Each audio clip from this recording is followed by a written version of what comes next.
Deuteronomy, chapter 1. The command to leave Sinai. These are the words which Moses spoke to all Israel, beyond the Jordan in the wilderness, in the Arabah, over against Suph, between Paran and Tophel, and Laban, and Hazeroth, and Dizahab. It is 11 days' journey from Horeb, by the way of Mount Seir, to Kadesh Barnea. It happened in the 40th year, in the 11th month, on the first day of the month, that Moses spoke to the children of Israel, according to all that Yahweh had given him in commandment to them. After he had struck Sihon, the king of the Amorites, who lived in Heshbon, and Og, the king of Bashan, who lived in Ashtaroth, at Edrei, beyond the Jordan in the land of Moab, began Moses to declare this law, saying, Yahweh our God spoke to us in Horeb, saying, You have lived long enough in this mountain. Turn and take your journey, and go to the hill country of the Amorites, and to all the places near there, in the Arabah, in the hill country, and in the lowland, and in the south, and by the seashore, the land of the Canaanites, and Lebanon, as far as the great river, the river Euphrates. Behold, I have set the land before you. Go in and possess the land which Yahweh swore to your fathers, to Abraham, to Isaac, and to Jacob, to give to them and to their seed after them. Moses appoints leaders. I spoke to you at that time, saying, I am not able to bear you myself alone. Yahweh your God has multiplied you, and behold, you are this day as the stars of the sky for multitude. Yahweh, the God of your fathers, make you 1,000 times as many as you are, and bless you, as he has promised you. How can I myself alone bear your encumbrance, and your burden, and your strife? Take wise men of understanding, and well known according to your tribes, and I will make them heads over you. You answered me and said, The thing which you have spoken is good for us to do. So I took the heads of your tribes, wise men and known, and made them heads over you, captains of thousands, and captains of hundreds, and captains of 50s, and captains of 10s, and officers, according to your tribes. I commanded your judges at that time, saying, Hear the causes between your brothers, and judge righteously between a man and his brother, and the foreigner who is living with him. You shall not show partiality in judgment. You shall hear the small and the great alike. You shall not be afraid of the face of man, for the judgment is God's, and the cause that is too hard for you, you shall bring to me, and I will hear it. I commanded you at that time all the things which you should do. 12 spies sent out. We traveled from Horeb, and went through all that great and terrible wilderness which you saw, by the way to the hill country of the Amorites, as Yahweh our God commanded us. And we came to Kadesh Barnea. I said to you, You have come to the hill country of the Amorites, which Yahweh our God gives to us. Behold, Yahweh your God has set the land before you. Go up, take possession, as Yahweh, the God of your fathers, has spoken to you. Don't be afraid, neither be dismayed. You came near to me, every one of you, and said, Let us send men before us, that they may search the land for us, and bring us word again of the way by which we must go up, and the cities to which we shall come.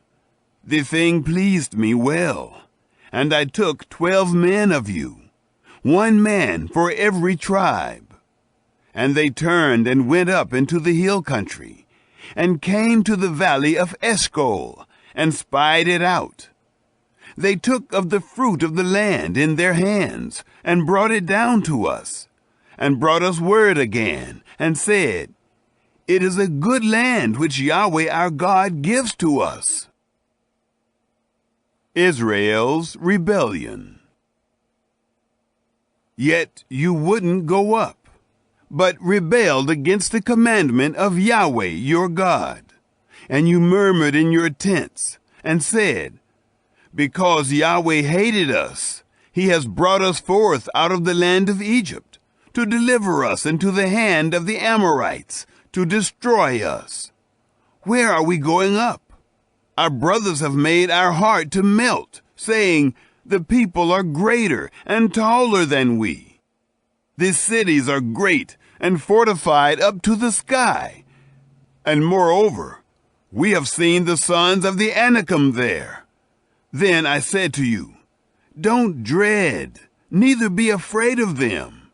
Yahweh your God, who goes before you, he will fight for you, according to all that he did for you in Egypt, before your eyes, and in the wilderness, where you have seen how that Yahweh your God bore you, as a man does bear his son, in all the way that you went, until you came to this place.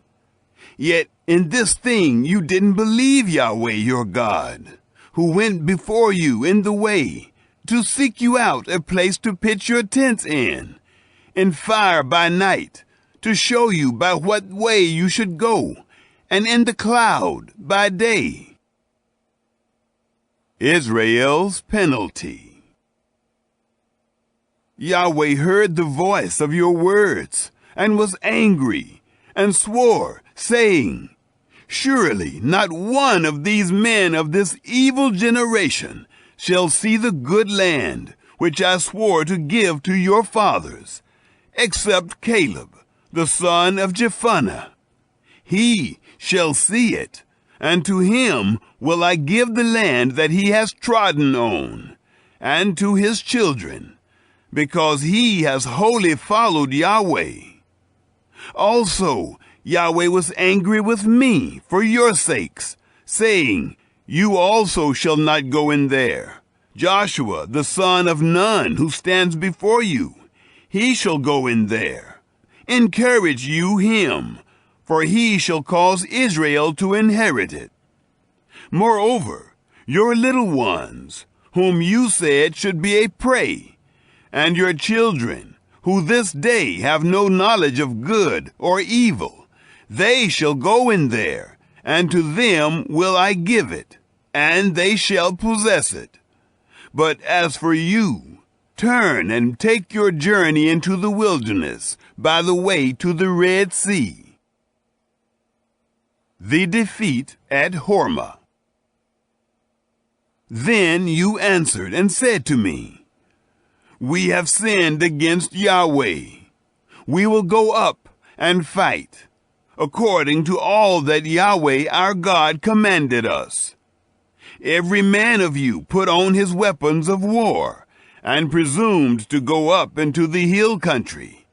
Yahweh said to me, Tell them, Don't go up, neither fight, for I am not among you, lest you be struck before your enemies.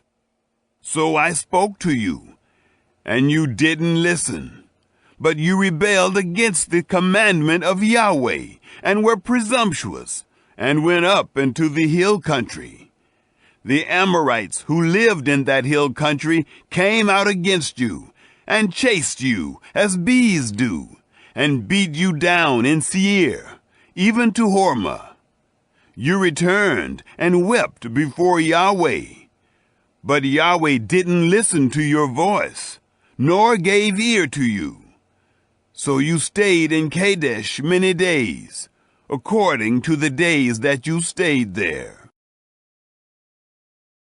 Chapter 2. Wanderings in the Wilderness. Then we turned and took our journey into the wilderness by the way to the Red Sea, as Yahweh spoke to me. And we encircled Mount Seir many days. Yahweh spoke to me, saying, "You have encircled this mountain long enough. Turn northward, command the people, saying, You are to pass through the border of your brothers, the children of Esau, who dwell in Seir. And they will be afraid of you. Take good heed to yourselves, therefore. Don't contend with them, for I will not give you of their land. No, not so much as for the sole of the foot to tread on, because I have given Mount Seir to Esau for a possession. You shall purchase food of them for money, that you may eat, and you shall also buy water of them for money, that you may drink. For Yahweh your God has blessed you in all the work of your hand. He has known your walking through this great wilderness. These 40 years Yahweh your God has been with you. You have lacked nothing. So we passed by our brothers, the children of Esau, who dwell in Seir, from the way of the Arabah, from Elath, and from Ezion-Geber. We turned and passed by the way of the wilderness of Moab. Yahweh said to me, Don't bother Moab, neither contend with them in battle, for I will not give you of his land for a possession, because I have given Ar to the children of Lot for a possession. The Emim lived therein before, a people great and many, and tall as the Anakim. These also are accounted Rephaim as the Anakim, but the Moabites called them Emim. The Horites also lived in Seir before, but the children of Esau succeeded them, and they destroyed them from before them, and lived in their place, as Israel did to the land of his possession, which Yahweh gave to them. Now rise up, and cross over the brook Zered. We went over the brook Zered. The days in which we came from Kadesh Barnea until we were come over the brook Zered were 38 years, until all the generation of the men of war were consumed from the midst of the camp, as Yahweh swore to them. Moreover, the hand of Yahweh was against them, to destroy them from the midst of the camp, until they were consumed. So it happened, when all the men of war were consumed and dead from among the people, that Yahweh spoke to me, saying, You are this day to pass over Ar, the border of Moab, and when you come near over against the children of Ammon, don't bother them, nor contend with them, for I will not give you of the land of the children of Ammon for a possession, because I have given it to the children of Lot for a possession. That also is accounted a land of Rephaim. Rephaim lived therein before, but the Ammonites called them Zamzummim, a people great and many, and tall as the Anakim. But Yahweh destroyed them before them, and they succeeded them, and lived in their place, as he did for the children of Esau, who dwell in Seir, when he destroyed the Horites from before them, and they succeeded them, and lived in their place even to this day.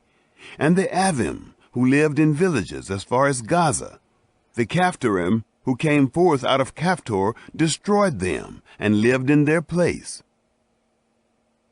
King Sihon defeated. Rise up, take your journey, and pass over the valley of the Arnon. Behold, I have given into your hand Sihon, the Amorite, king of Heshbon, and his land. Begin to possess it, and contend with him in battle. This day will I begin to put the dread of you and the fear of you on the peoples who are under the whole sky, who shall hear the report of you, and shall tremble, and be in anguish because of you. I sent messengers out of the wilderness of Kedemoth to Sihon, king of Heshbon, with words of peace, saying, let me pass through your land. I will go along by the highway. I will turn neither to the right hand nor to the left. You shall sell me food for money that I may eat, and give me water for money that I may drink. Only let me pass through on my feet, as the children of Esau who dwell in Seir, and the Moabites who dwell in Ar did to me, until I shall pass over the Jordan into the land which Yahweh our God gives us. But Sihon, king of Heshbon, would not let us pass by him. For Yahweh your God hardened his spirit, and made his heart obstinate, that he might deliver him into your hand, as at this day. Yahweh said to me, Behold, I have begun to deliver up Sihon and his land before you. Begin to possess, that you may inherit his land. Then Sihon came out against us, he and all his people, to battle at Jahaz. Yahweh our God delivered him up before us, and we struck him, and his sons, and all his people. We took all his cities at that time, and utterly destroyed every inhabited city, with the women and the little ones. We left nothing remaining. Only the livestock we took for a prey to ourselves, with the spoil of the cities which we had taken. From Aurora, which is on the edge of the valley of the Arnon, and from the city that is in the valley, even to Gilead. There was not a city too high for us. Yahweh our God delivered up all before us. Only to the land of the children of Ammon you didn't come near, all the side of the river Jabbok, and the cities of the hill country, and wherever Yahweh our God forbade us. Chapter 3. King Og defeated. Then we turned, and went up the way to Bashan, and Og, the king of Bashan, came out against us, he and all his people, to battle at Edrei. Yahweh said to me, Don't fear him, for I have delivered him, and all his people, and his land, into your hand. And you shall do to him as you did to Sihon, king of the Amorites, who lived at Heshbon. So Yahweh our God delivered into our hand Og also, the king of Bashan, and all his people. And we struck him until none was left to him remaining. We took all his cities at that time. There was not a city which we didn't take from them. 60 cities, all the region of Argob, the kingdom of Og in Bashan. All these were cities fortified with high walls, gates, and bars, besides the unwalled towns, a great many. We utterly destroyed them, as we did to Sihon, king of Heshbon, utterly destroying every inhabited city, with the women and the little ones. But all the livestock and the spoil of the cities we took for a prey to ourselves. We took the land at that time out of the hand of the 2 kings of the Amorites, who were beyond the Jordan, from the valley of the Arnon to Mount Hermon, which Hermon the Sidonians call Sirion, and the Amorites call it Sinir. All the cities of the plain, and all Gilead, and all Bashan, to Salakah and Edrei, cities of the kingdom of Og in Bashan. For only Og, king of Bashan, remained of the remnant of the Rephaim. Behold, his bedstead was a bedstead of iron. Isn't it in Rabbah of the children of Ammon? 9 cubits was its length, and 4 cubits its breadth, after the cubit of a man. Division of the land. This land we took in possession at that time, from Aurora, which is by the valley of the Arnon, and half the hill country of Gilead, and its cities, gave I to the Reubenites and to the Gadites, and the rest of Gilead, and all Bashan, The kingdom of Og gave I to the half-tribe of Manasseh, all the region of Argob, even all Bashan. The same is called the land of Rephaim. Jair, the son of Manasseh, took all the region of Argob, to the border of the Geshurites and the Maacathites, and called them, even Bashan, after his own name, Havoth Jair, to this day. I gave Gilead to Machir. To the Reubenites and to the Gadites I gave from Gilead, even to the valley of the Arnon, the middle of the valley, and the border of it, even to the river Jabbok, which is the border of the children of Ammon, the Arabah also, and the Jordan, and the border of it, from Kinnereth, even to the sea of the Arabah, the salt sea, under the slopes of Pisgah, eastward. I commanded you at that time, saying, Yahweh your God has given you this land to possess it.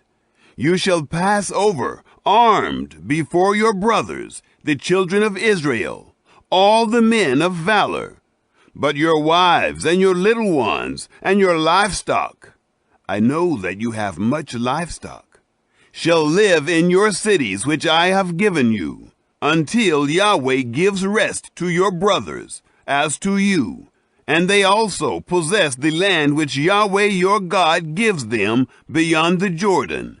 Then you shall return, every man to his possession, which I have given you.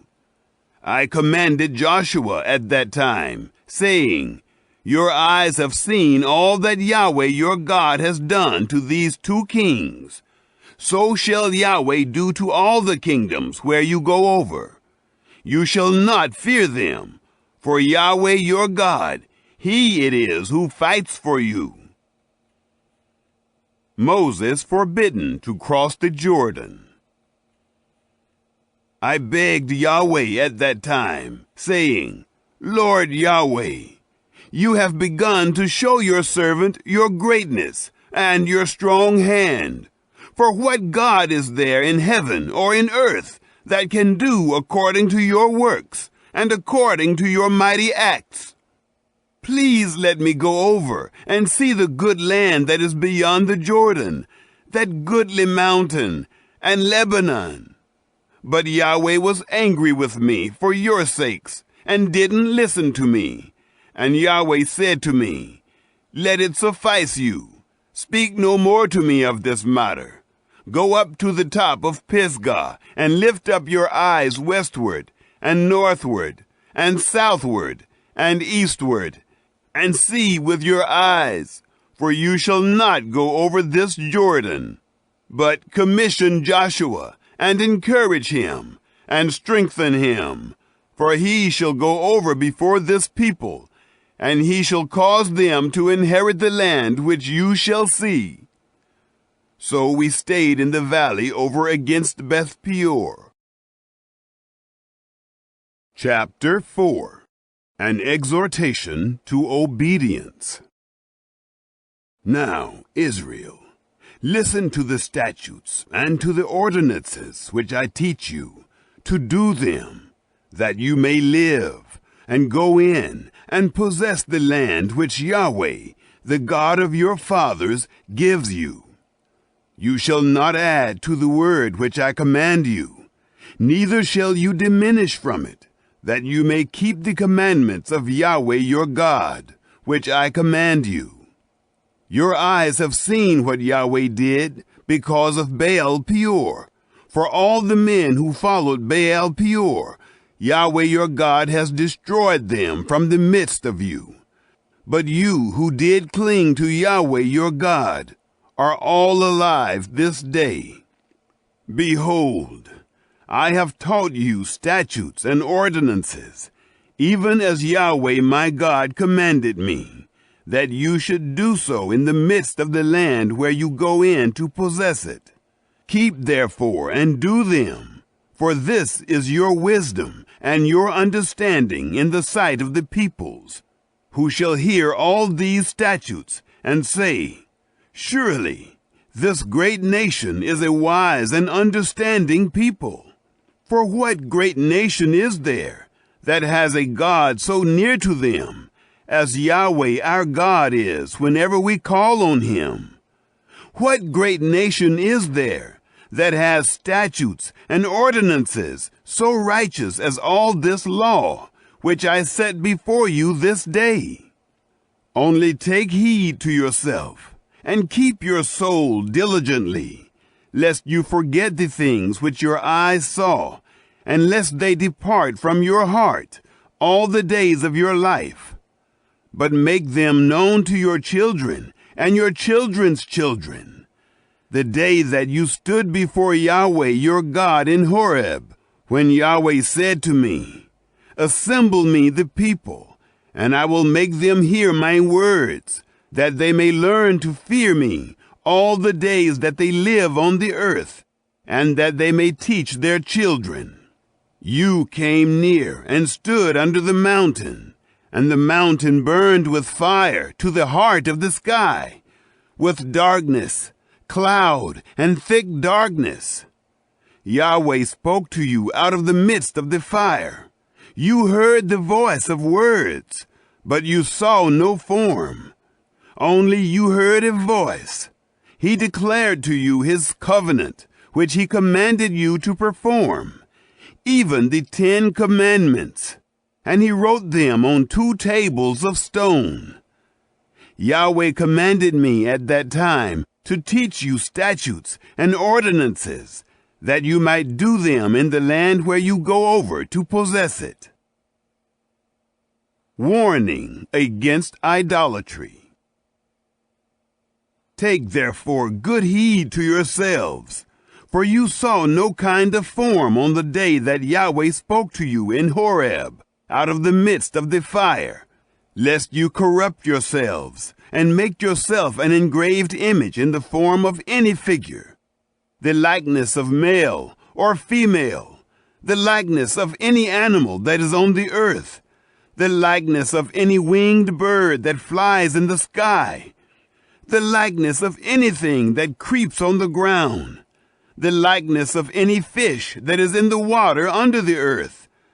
And lest you lift up your eyes to the sky, and when you see the sun and the moon and the stars, even all the army of the sky, you are drawn away and worship them and serve them, which Yahweh your God has allotted to all the peoples under the whole sky.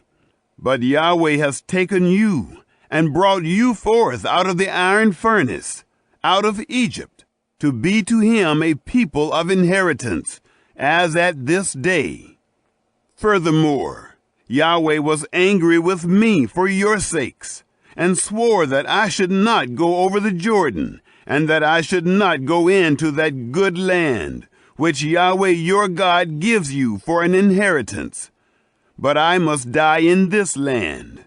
I must not go over the Jordan, but you shall go over, and possess that good land.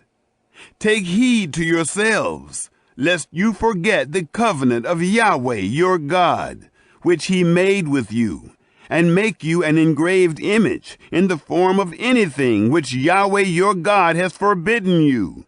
For Yahweh your God is a devouring fire, a jealous God. When you shall father children, and children's children, and you shall have been long in the land, and shall corrupt yourselves, and make an engraved image in the form of anything, and shall do that which is evil in the sight of Yahweh your God, to provoke him to anger. I call heaven and earth to witness against you this day, that you shall soon utterly perish from off the land, whereunto you go over the Jordan to possess it. You shall not prolong your days on it, but shall utterly be destroyed. Yahweh will scatter you among the peoples, and you shall be left few in number among the nations, where Yahweh shall lead you away. There you shall serve gods, the work of men's hands, wood and stone, which neither see, nor hear, nor eat, nor smell. But from there you shall seek Yahweh your God, and you shall find him, when you search after him with all your heart and with all your soul. When you are in oppression, and all these things are come on you, in the latter days you shall return to Yahweh your God, and listen to his voice.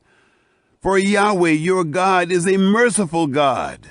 He will not fail you, neither destroy you, nor forget the covenant of your fathers, which he swore to them. The Lord alone is God.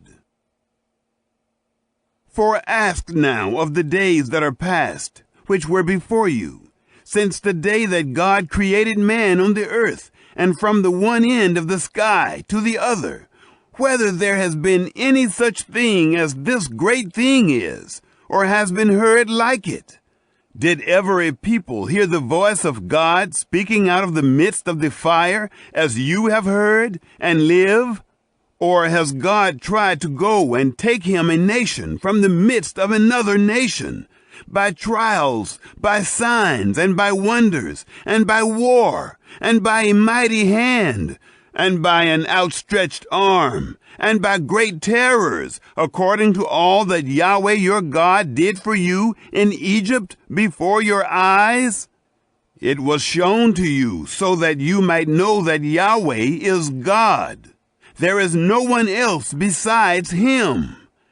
Out of heaven he made you to hear his voice, that he might instruct you. And on earth he made you to see his great fire, and you heard his words out of the midst of the fire. Because he loved your fathers, therefore he chose their seed after them, and brought you out with his presence, with his great power, out of Egypt, to drive out nations from before you, greater and mightier than you, to bring you in, to give you their land for an inheritance, as at this day. Know therefore this day, and lay it to your heart, that Yahweh, he is God in heaven above, and on the earth beneath. There is none else. You shall keep his statutes and his commandments, which I command you this day, that it may go well with you, and with your children after you, and that you may prolong your days in the land, which Yahweh your God gives you forever. Cities of refuge. Then Moses set apart 3 cities beyond the Jordan toward the sunrise, that the manslayer might flee there, who kills his neighbor unawares, and didn't hate him in time past, and that fleeing to one of these cities he might live, namely Bezer in the wilderness, in the plain country, for the Reubenites, and Ramoth in Gilead, for the Gadites, and Golan in Bashan, for the Manassites. Introduction to the Law. This is the law which Moses set before the children of Israel. These are the testimonies, and the statutes, and the ordinances, which Moses spoke to the children of Israel, when they came forth out of Egypt, beyond the Jordan, in the valley over against Beth Peor, in the land of Sihon, king of the Amorites, who lived at Heshbon, whom Moses and the children of Israel struck when they came forth out of Egypt. They took his land in possession, and the land of Og, king of Bashan, the 2 kings of the Amorites, who were beyond the Jordan, toward the sunrise, from Aroer, which is on the edge of the valley of the Arnon, even to Mount Sion. The same is Hermon. And all the Arabah beyond the Jordan eastward, even to the sea of the Arabah, under the slopes of Pisgah. Chapter 5. The Covenant in Horeb. Moses called to all Israel, and said to them, Hear, Israel, the statutes and the ordinances which I speak in your ears this day, that you may learn them, and observe to do them. Yahweh our God made a covenant with us in Horeb. Yahweh didn't make this covenant with our fathers, but with us, even us, who are all of us here alive this day. Yahweh spoke with you, face to face on the mountain out of the midst of the fire. I stood between Yahweh and you at that time to show you the word of Yahweh, for you were afraid because of the fire and didn't go up onto the mountain, saying, I am Yahweh, your God, who brought you out of the land of Egypt, out of the house of bondage. You shall have no other gods before me. You shall not make an engraved image for yourself, nor any likeness of anything that is in heaven above, or that is in the earth beneath, or that is in the water under the earth. You shall not bow down yourself to them, nor serve them. For I, Yahweh, your God, am a jealous God, visiting the iniquity of the fathers on the children, and on the third and on the fourth generation of those who hate me, and showing loving kindness to thousands of those who love me and keep my commandments. You shall not take the name of Yahweh your God in vain, for Yahweh will not hold him guiltless who takes his name in vain. Observe the Sabbath day to keep it holy, as Yahweh your God commanded you.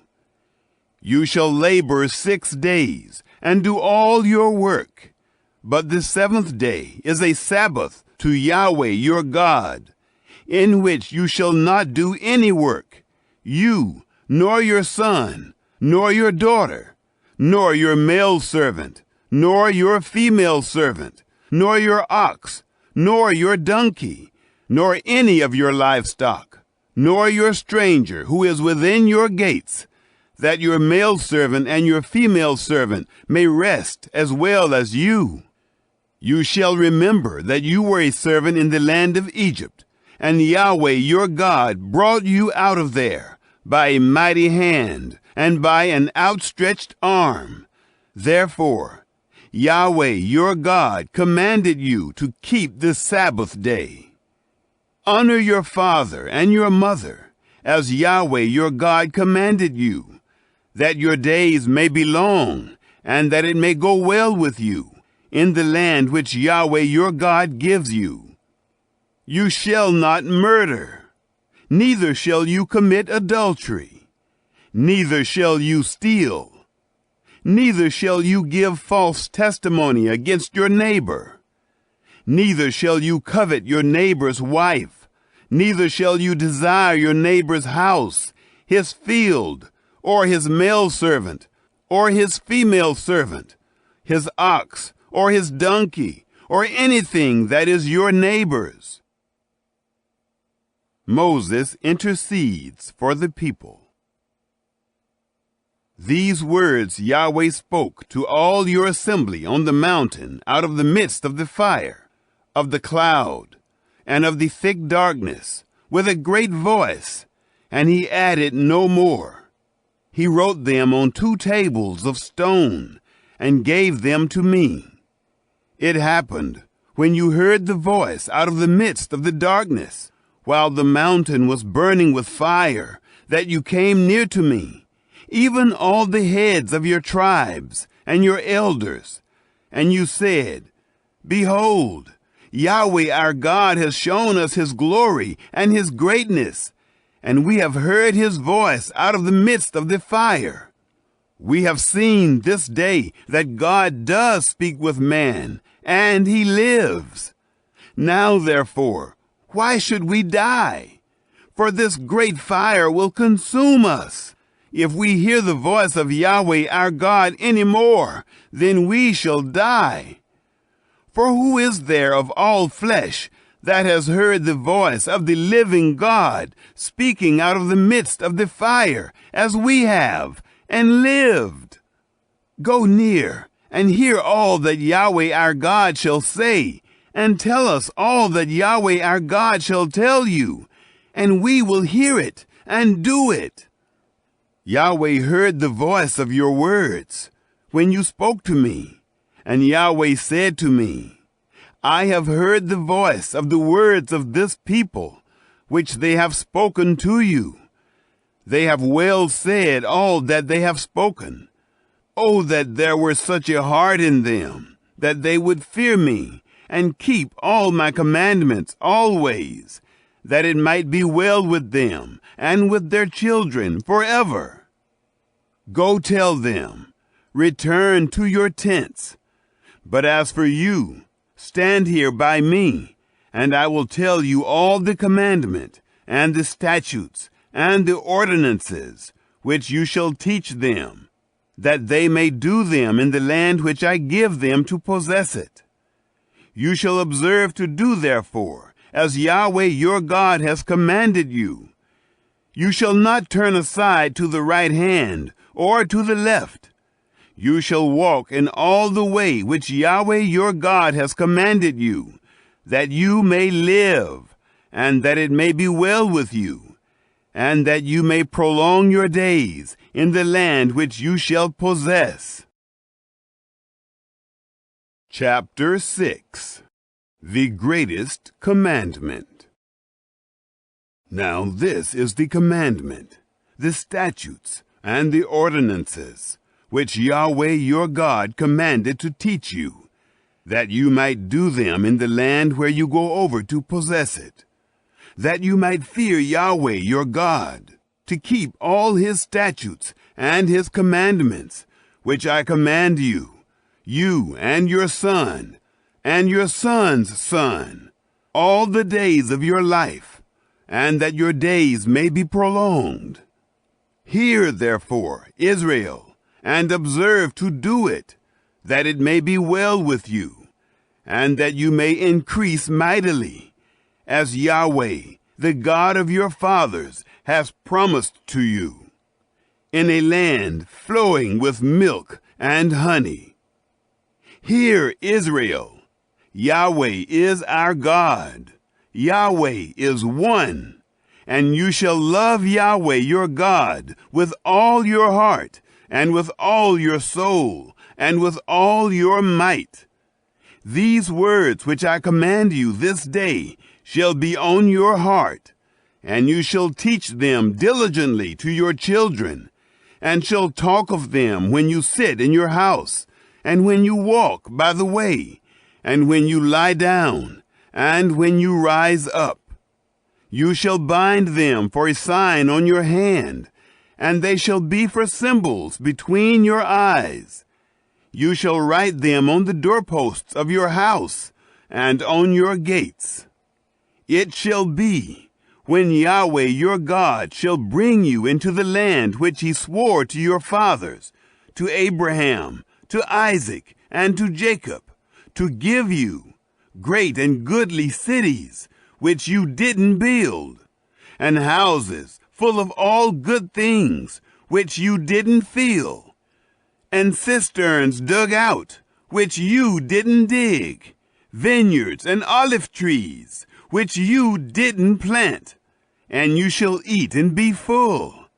Then beware lest you forget Yahweh, who brought you forth out of the land of Egypt, out of the house of bondage. You shall fear Yahweh your God, and you shall serve him, and shall swear by his name. You shall not go after other gods, of the gods of the peoples who are around you.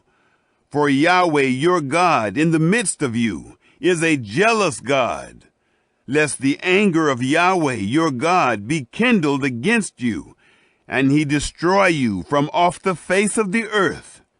You shall not tempt Yahweh your God, as you tempted him in Massah. You shall diligently keep the commandments of Yahweh your God, and his testimonies, and his statutes, which he has commanded you.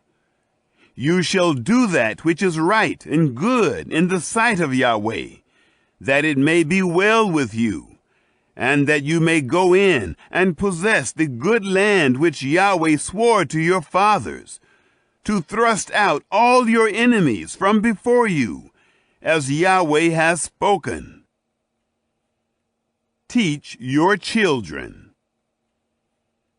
When your son asks you in time to come, saying, "What do the testimonies, the statutes, and the ordinances which Yahweh our God has commanded you mean?" Then you shall tell your son, "We were Pharaoh's bondservants in Egypt, and Yahweh brought us out of Egypt with a mighty hand. And Yahweh showed great and awesome signs and wonders on Egypt, on Pharaoh, and on all his house, before our eyes. And he brought us out from there, that he might bring us in, to give us the land which he swore to our fathers. Yahweh commanded us to do all these statutes, to fear Yahweh our God, for our good always, that he might preserve us alive, as at this day. It shall be righteousness to us, if we observe to do all this commandment before Yahweh our God, as he has commanded us. Chapter 7. Casting out the nations.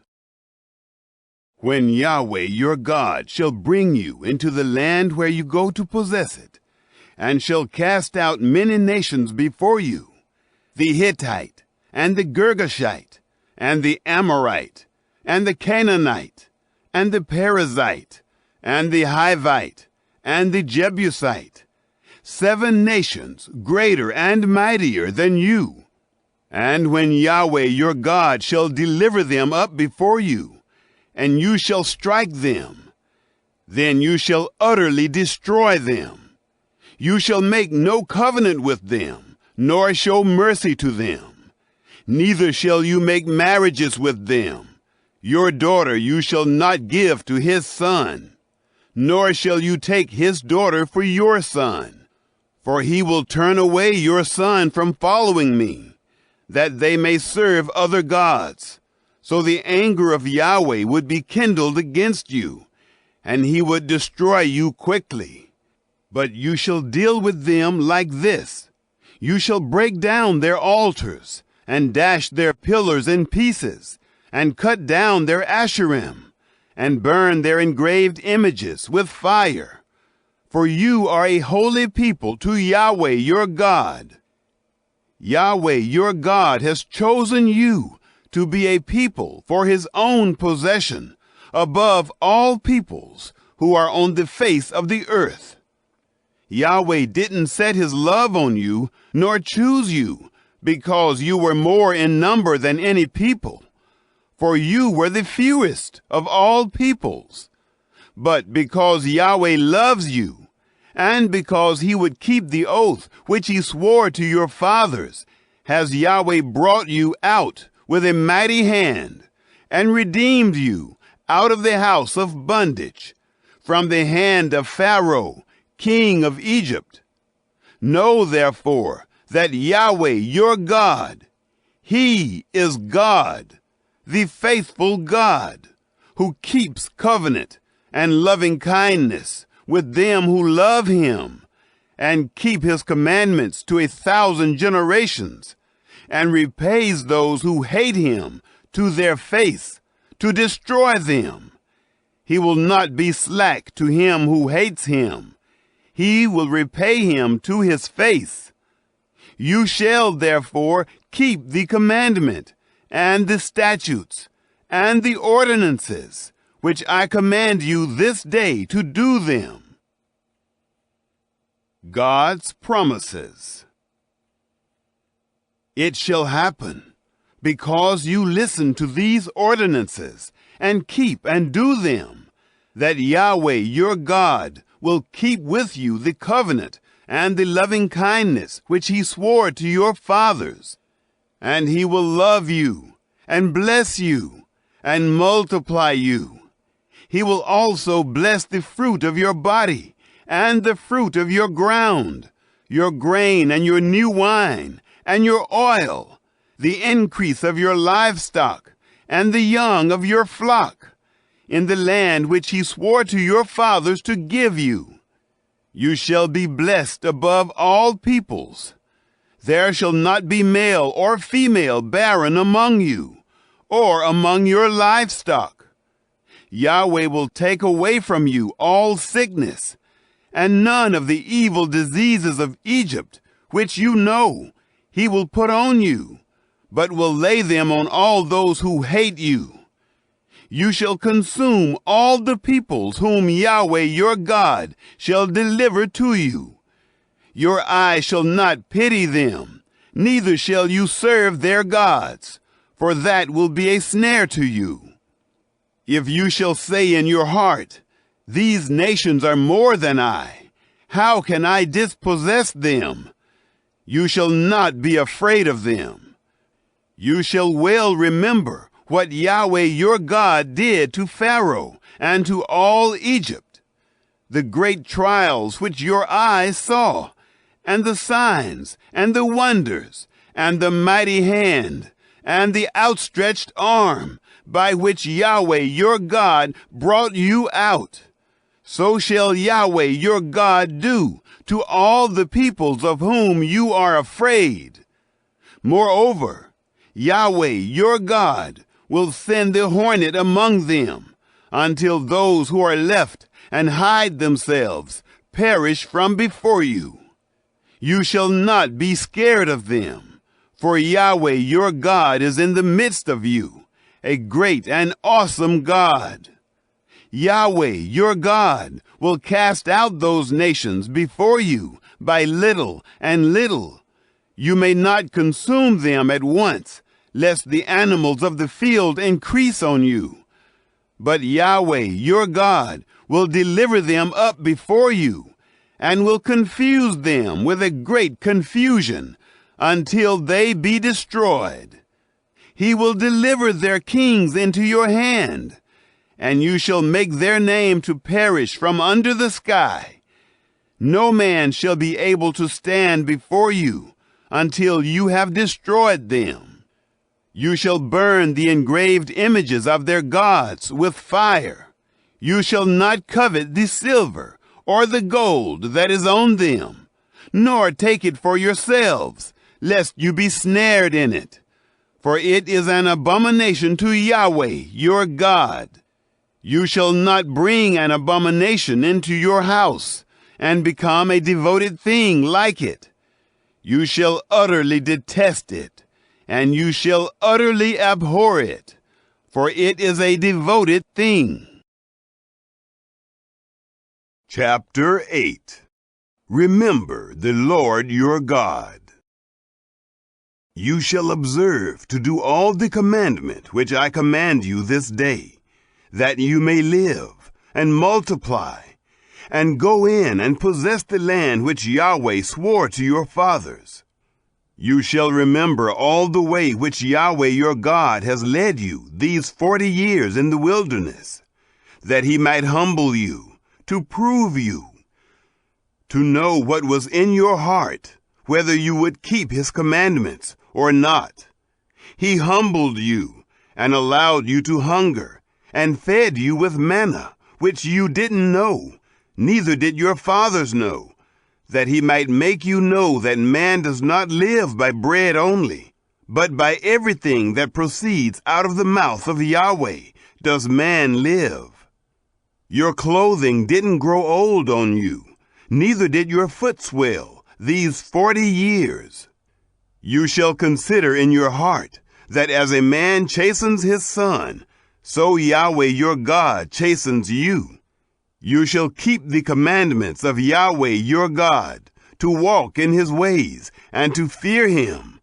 For Yahweh your God brings you into a good land, a land of brooks of water, of springs, and underground water flowing into valleys and hills, a land of wheat and barley, and vines and fig trees and pomegranates, a land of olive trees and honey, a land in which you shall eat bread without scarceness.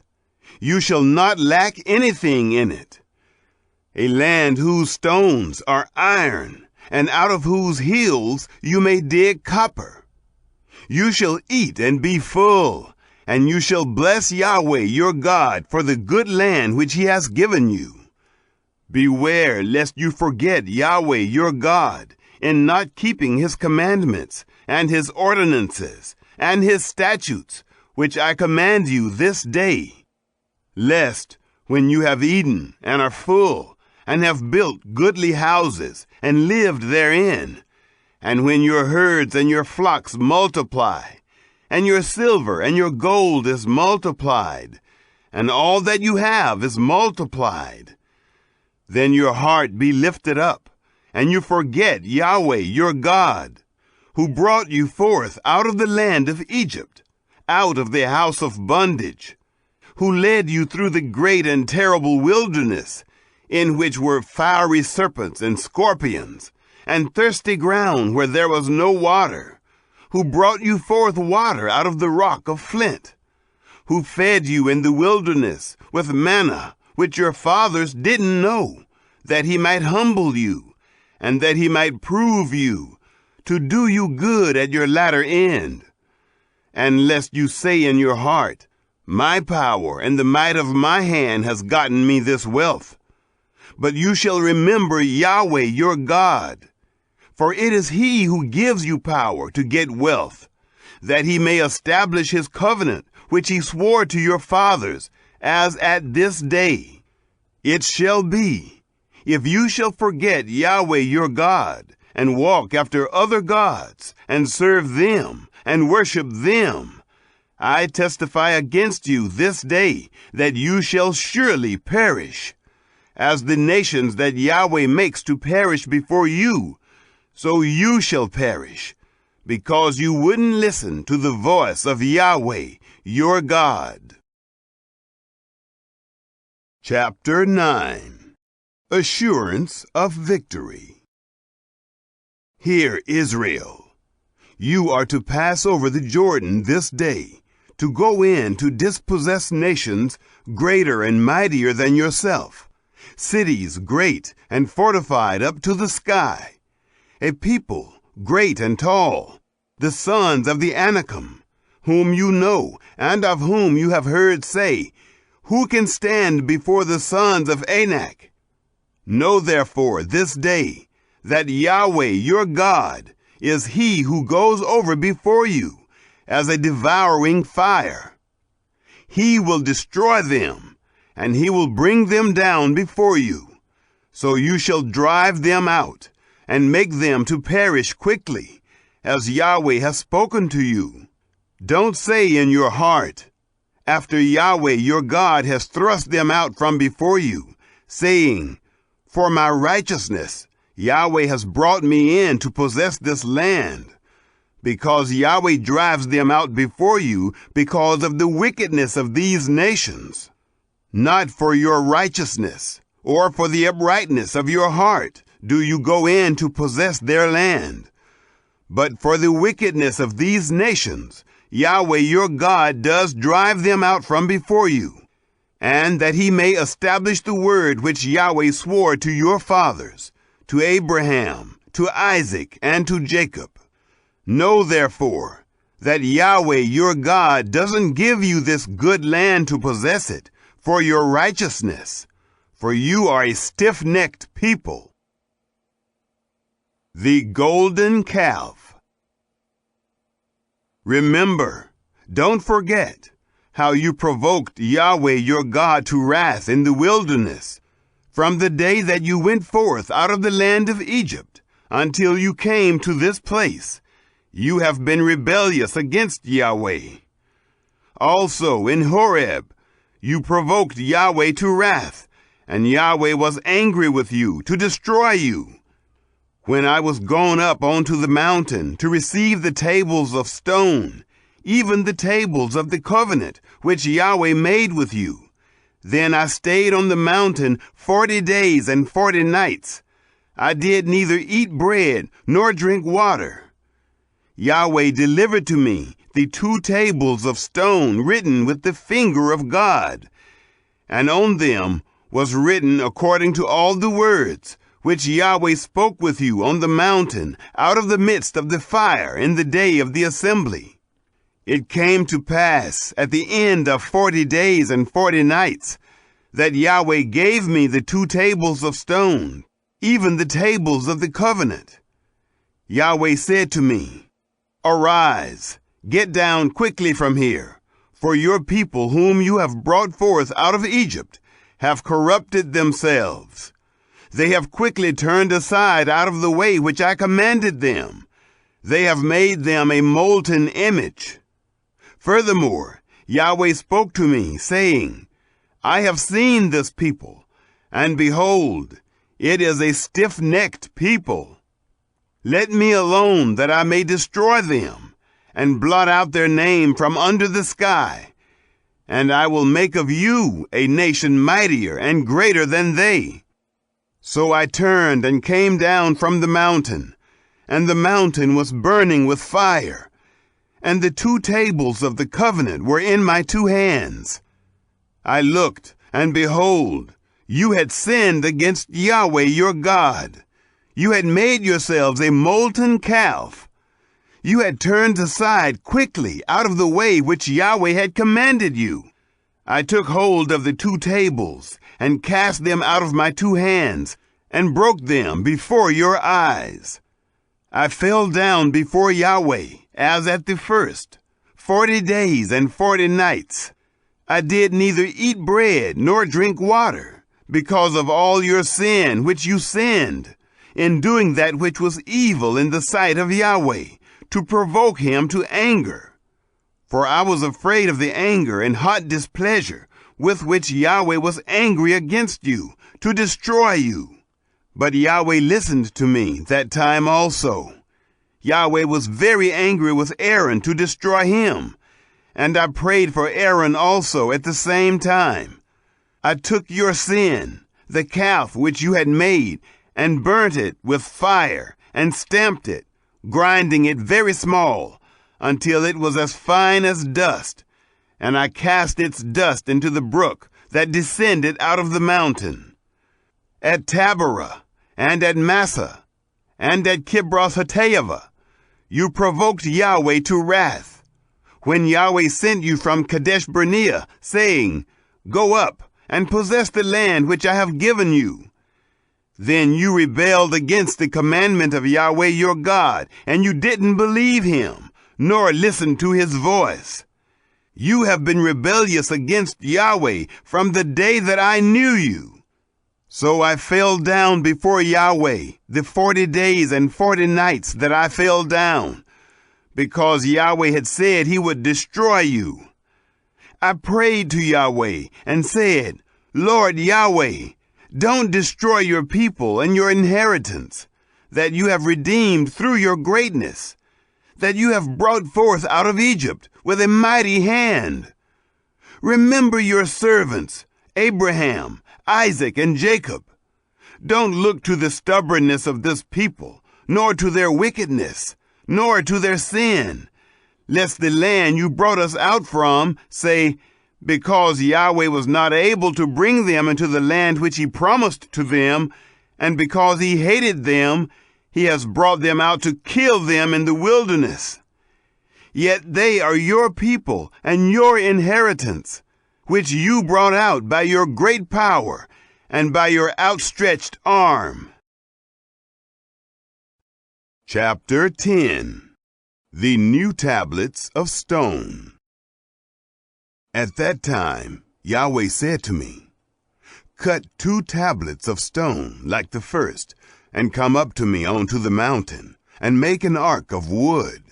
I will write on the tables the words that were on the first tables, which you broke, and you shall put them in the ark."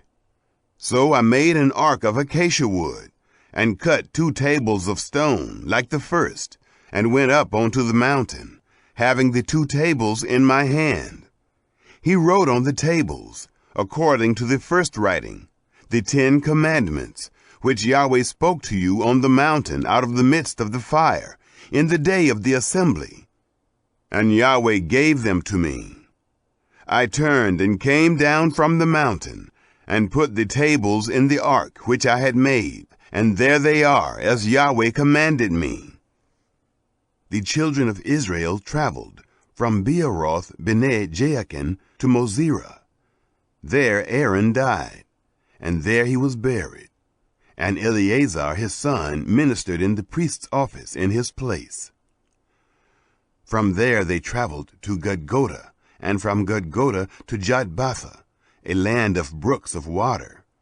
At that time Yahweh set apart the tribe of Levi to bear the ark of the covenant of Yahweh, to stand before Yahweh to minister to him, and to bless in his name to this day. Therefore Levi has no portion nor inheritance with his brothers. Yahweh is his inheritance, according as Yahweh your God spoke to him.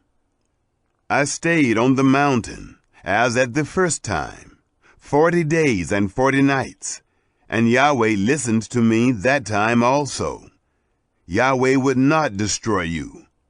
Yahweh said to me, Arise, take your journey before the people, and they shall go in and possess the land, which I swore to their fathers to give to them. A call to obedience.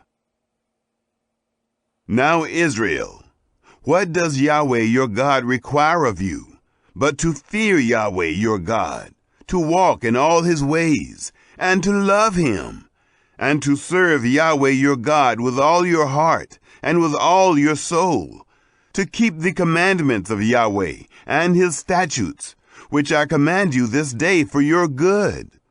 Behold, to Yahweh your God belongs heaven, and the heaven of heavens, the earth with all that is therein.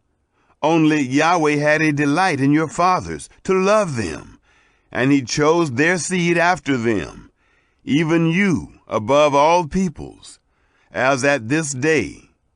Circumcise therefore the foreskin of your heart, and be no more stiff-necked.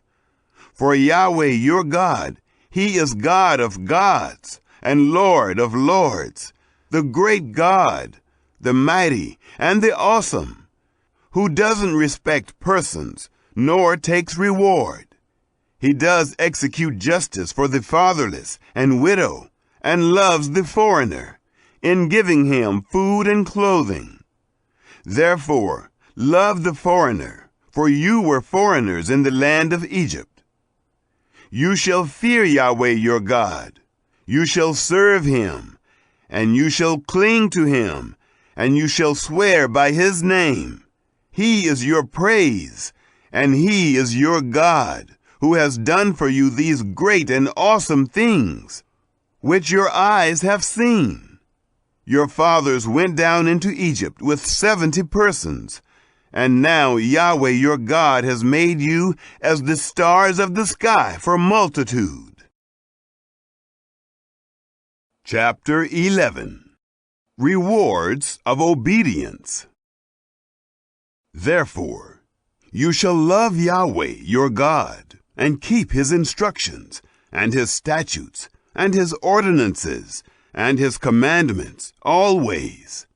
Know this day, for I don't speak with your children who have not known, and who have not seen the chastisement of Yahweh your God, his greatness, his mighty hand, and his outstretched arm, and his signs, and his works, which he did in the midst of Egypt, to Pharaoh the king of Egypt, and to all his land, and what he did to the army of Egypt, to their horses, and to their chariots, how he made the water of the Red Sea to overflow them as they pursued after you, and how Yahweh has destroyed them to this day, and what he did to you in the wilderness until you came to this place, and what he did to Dathan and Abiram, the sons of Eliab, the son of Reuben, how the earth opened its mouth and swallowed them up, and their households, and their tents, and every living thing that followed them,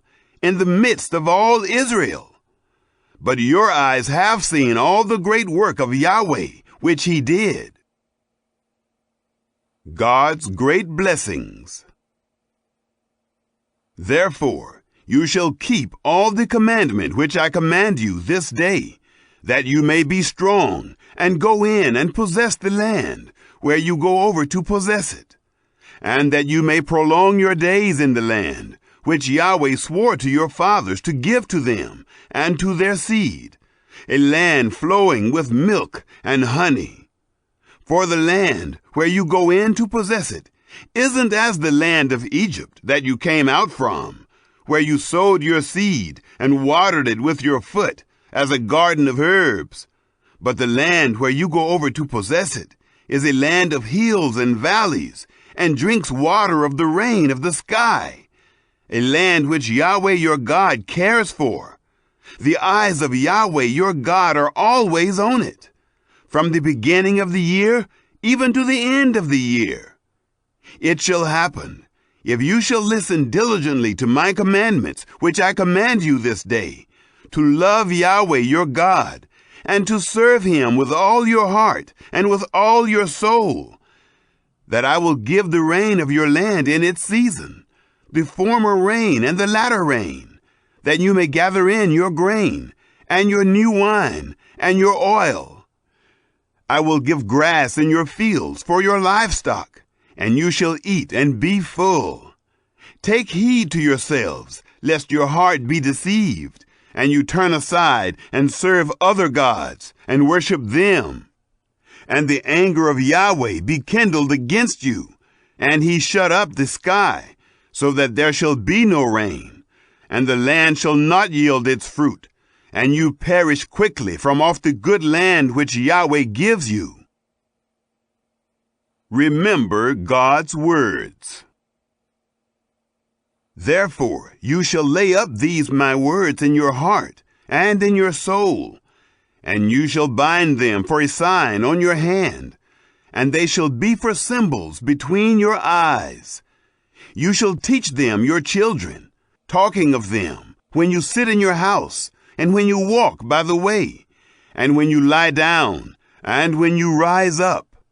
You shall write them on the doorposts of your house and on your gates, that your days may be multiplied, and the days of your children, in the land which Yahweh swore to your fathers to give them, as the days of the heavens above the earth.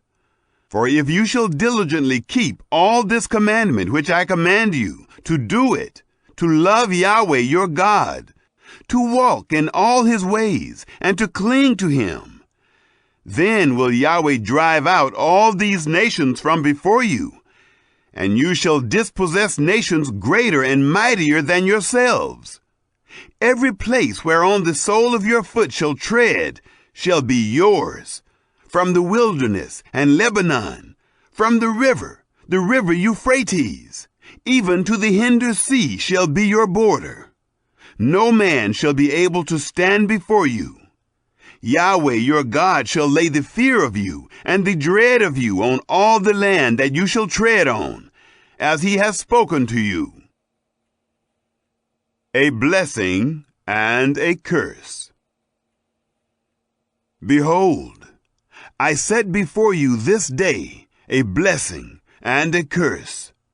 The blessing, if you shall listen to the commandments of Yahweh your God, which I command you this day, and the curse, if you shall not listen to the commandments of Yahweh your God, but turn aside out of the way which I command you this day, to go after other gods which you have not known.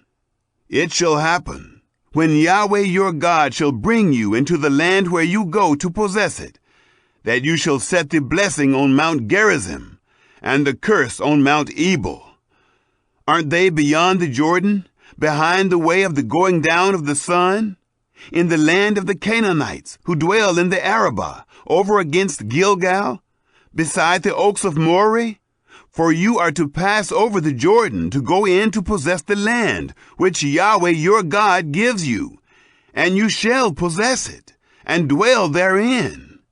You shall observe to do all the statutes and the ordinances which I set before you this day. Chapter 12. One place for worship. These are the statutes and the ordinances which you shall observe to do in the land which Yahweh, the God of your fathers, has given you to possess it, all the days that you live on the earth. You shall surely destroy all the places in which the nations that you shall dispossess served their gods, on the high mountains and on the hills, and under every green tree. And you shall break down their altars, and dash in pieces their pillars, and burn their Asherim with fire. And you shall cut down the engraved images of their gods, and you shall destroy their name out of that place. You shall not do so to Yahweh your God, but to the place which Yahweh your God shall choose out of all your tribes to put his name there. Even to his habitation you shall seek, and there you shall come, and there you shall bring your burnt offerings, and your sacrifices, and your tithes, and the wave offering of your hand, and your vows, and your freewill offerings, and the firstborn of your herd and of your flock. And there you shall eat before Yahweh your God, and you shall rejoice in all that you put your hand to, you and your households, in which Yahweh your God has blessed you. You shall not do after all the things that we do here this day, every man whatever is right in his own eyes, for you haven't yet come to the rest and to the inheritance which Yahweh your God gives you. But when you go over the Jordan and dwell in the land which Yahweh your God causes you to inherit, and he gives you rest from all your enemies around you, so that you dwell in safety, then it shall happen that to the place which Yahweh your God shall choose, to cause his name to dwell there, there you shall bring all that I command you, your burnt offerings and your sacrifices, your tithes, and the wave offering of your hand, and all your choice vows which you vow to Yahweh. You shall rejoice before Yahweh your God, you and your sons, and your daughters, and your male servants, and your female servants, and the Levite who is within your gates, because he has no portion nor inheritance with you. Take heed to yourself that you don't offer your burnt offerings in every place that you see, but in the place which Yahweh shall choose in one of your tribes. There you shall offer your burnt offerings, and there you shall do all that I command you. Notwithstanding, you may kill and eat flesh within all your gates, after all the desire of your soul, according to the blessing of Yahweh your God, which he has given you. The unclean and the clean may eat of it, as of the gazelle, and as of the hart. Only you shall not eat the blood. You shall pour it out on the earth as water. You may not eat within your gates the tithe of your grain, or of your new wine, or of your oil, or the firstborn of your herd, or of your flock, nor any of your vows which you vow, nor your freewill offerings, nor the wave offering of your hand. But you shall eat them before Yahweh your God, in the place which Yahweh your God shall choose. You and your son, and your daughter, and your male servant, and your female servant, and the Levite who is within your gates, and you shall rejoice before Yahweh your God in all that you put your hand to. Take heed to yourself that you don't forsake the Levite as long as you live in your land. When Yahweh your God shall enlarge your border as he has promised you, and you shall say, I want to eat meat, because your soul desires to eat meat, you may eat meat after all the desire of your soul. If the place which Yahweh your God shall choose to put his name there is too far from you, then you shall kill of your herd and of your flock, which Yahweh has given you, as I have commanded you, and you may eat within your gates after all the desire of your soul. Even as the gazelle and as the hart is eaten, so you shall eat of it. The unclean and the clean may eat of it alike. Only be sure that you don't eat the blood, for the blood is the life, and you shall not eat the life with the flesh. You shall not eat it. You shall pour it out on the earth as water. You shall not eat it, that it may go well with you, and with your children after you, when you shall do that which is right in the eyes of Yahweh. Only your holy things which you have, and your vows, you shall take, and go to the place which Yahweh shall choose. And you shall offer your burnt offerings, the flesh and the blood, on the altar of Yahweh your God. And the blood of your sacrifices shall be poured out on the altar of Yahweh your God, and you shall eat the flesh. Observe and hear all these words which I command you, that it may go well with you, and with your children after you, forever, when you do that which is good and right in the eyes of Yahweh your God. Warning against idolatry. When Yahweh your God shall cut off the nations from before you, where you go in to dispossess them, and you dispossess them and dwell in their land, take heed to yourself that you not be ensnared to follow them, after that they are destroyed from before you, and that you not inquire after their gods, saying, how do these nations serve their gods? I will do likewise.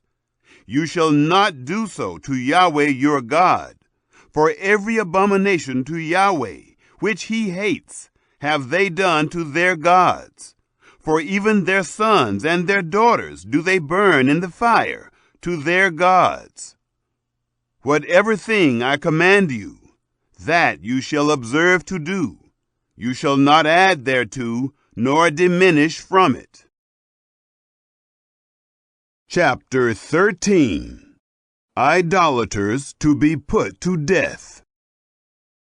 If there arise in the midst of you a prophet, or a dreamer of dreams, and he give you a sign or a wonder, and the sign or the wonder come to pass, of which he spoke to you, saying, let us go after other gods, which you have not known, and let us serve them. You shall not listen to the words of that prophet, or to that dreamer of dreams. For Yahweh your God proves you, to know whether you love Yahweh your God with all your heart and with all your soul. You shall walk after Yahweh your God, and fear him, and keep his commandments, and obey his voice, and you shall serve him, and cling to him. That prophet, or that dreamer of dreams, shall be put to death, because he has spoken rebellion against Yahweh your God, who brought you out of the land of Egypt, and redeemed you out of the house of bondage, to draw you aside out of the way which Yahweh your God commanded you to walk in. So you shall put away the evil from the midst of you. If your brother, the son of your mother, or your son, or your daughter, or the wife of your bosom, or your friend, who is as your own soul, entice you secretly, saying, let us go and serve other gods, which you have not known, you nor your fathers, of the gods of the peoples who are around you, near to you or far off from you, from the one end of the earth even to the other end of the earth. You shall not consent to him, nor listen to him, neither shall your eye pity him, neither shall you spare, neither shall you conceal him, but you shall surely kill him. Your hand shall be first on him to put him to death, and afterwards the hand of all the people. You shall stone him to death with stones, because he has sought to draw you away from Yahweh your God, who brought you out of the land of Egypt, out of the house of bondage. all Israel shall hear and fear, and shall not do any more such wickedness as this is in the midst of you. Idolatrous cities to be destroyed. If you shall hear tell concerning one of your cities, which Yahweh your God gives you to dwell there, saying, certain base fellows are gone out from the midst of you, and have drawn away the inhabitants of their city, saying, let us go and serve other gods, which you have not known. Then you shall inquire and make search, and ask diligently, and behold, if it be truth, and the thing certain, that such abomination is done in the midst of you, you shall surely strike the inhabitants of that city with the edge of the sword, destroying it utterly, and all that is therein, and its livestock, with the edge of the sword. You shall gather all its spoil into the midst of its street, and shall burn with fire the city, and all its spoil, every whit, to Yahweh your God. And it shall be a heap forever. It shall not be built again. Nothing of the devoted thing shall cling to your hand, that Yahweh may turn from the fierceness of his anger, and show you mercy, and have compassion on you, and multiply you, as he has sworn to your fathers, when you shall listen to the voice of Yahweh your God, to keep all his commandments, which I command you this day, to do that which is right in the eyes of Yahweh your God. Chapter 14. Clean and unclean animals. You are the children of Yahweh your God. You shall not cut yourselves, nor make any baldness between your eyes for the dead. For you are a holy people to Yahweh your God, and Yahweh has chosen you to be a people for his own possession, above all peoples who are on the face of the earth. You shall not eat any abominable thing. These are the animals which you may eat: the ox, the sheep, and the goat, the hart, and the gazelle, and the roebuck, and the wild goat, and the ibex, and the antelope, and the chamois. Every animal that parts the hoof, and has the hoof cloven in two, and chews the cud. Among the animals that may you eat. Nevertheless, these you shall not eat of them that chew the cud, or of those who have the hoof cloven, the camel, and the hare, and the rabbit, because they chew the cud, but don't part the hoof. They are unclean to you. The pig, because it has a split hoof, but doesn't chew the cud, is unclean to you. Of their flesh you shall not eat, and their carcasses you shall not touch. These you may eat of all that are in the waters. Whatever has fins and scales may you eat, and whatever doesn't have fins and scales you shall not eat. It is unclean to you.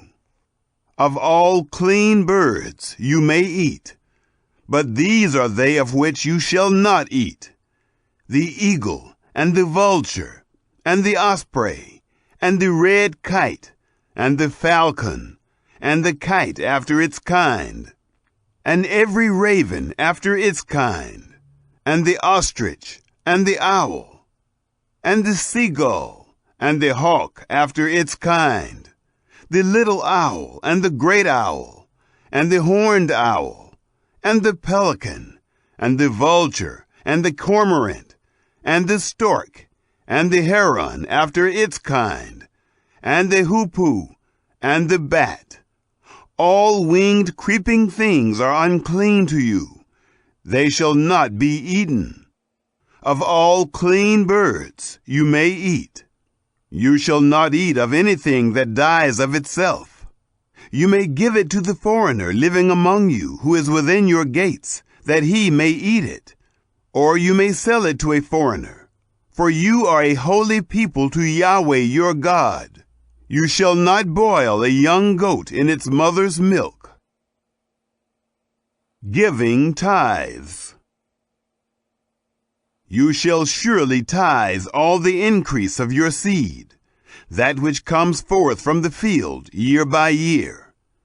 You shall eat before Yahweh your God, in the place which he shall choose, to cause his name to dwell there, the tithe of your grain, of your new wine, and of your oil, and the firstborn of your herd, and of your flock, that you may learn to fear Yahweh your God always.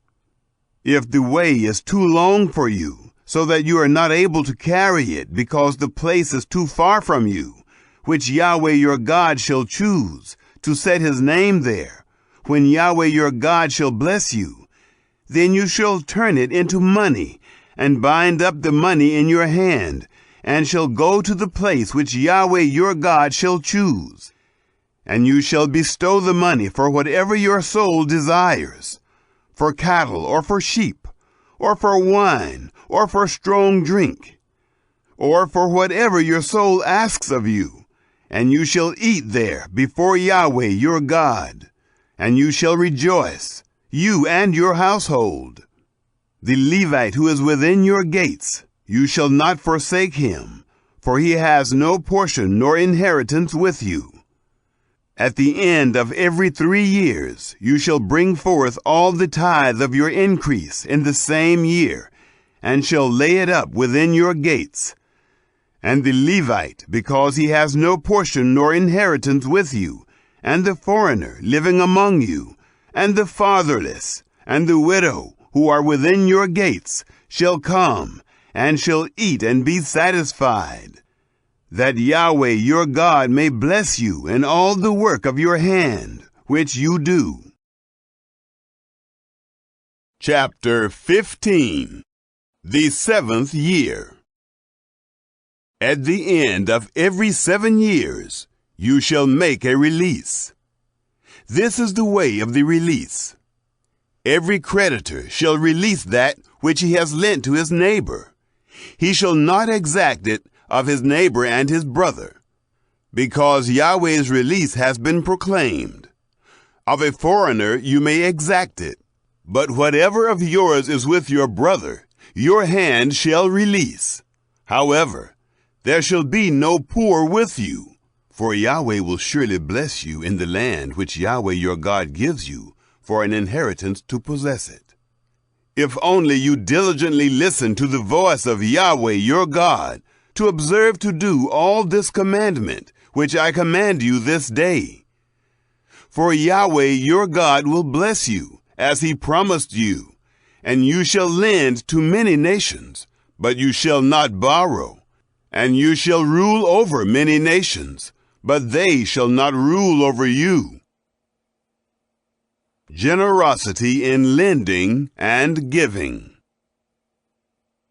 If a poor man, one of your brothers, is with you within any of your gates in your land, which Yahweh your God gives you, you shall not harden your heart, nor shut your hand from your poor brother, but you shall surely open your hand to him, and shall surely lend him sufficient for his need in that which he wants.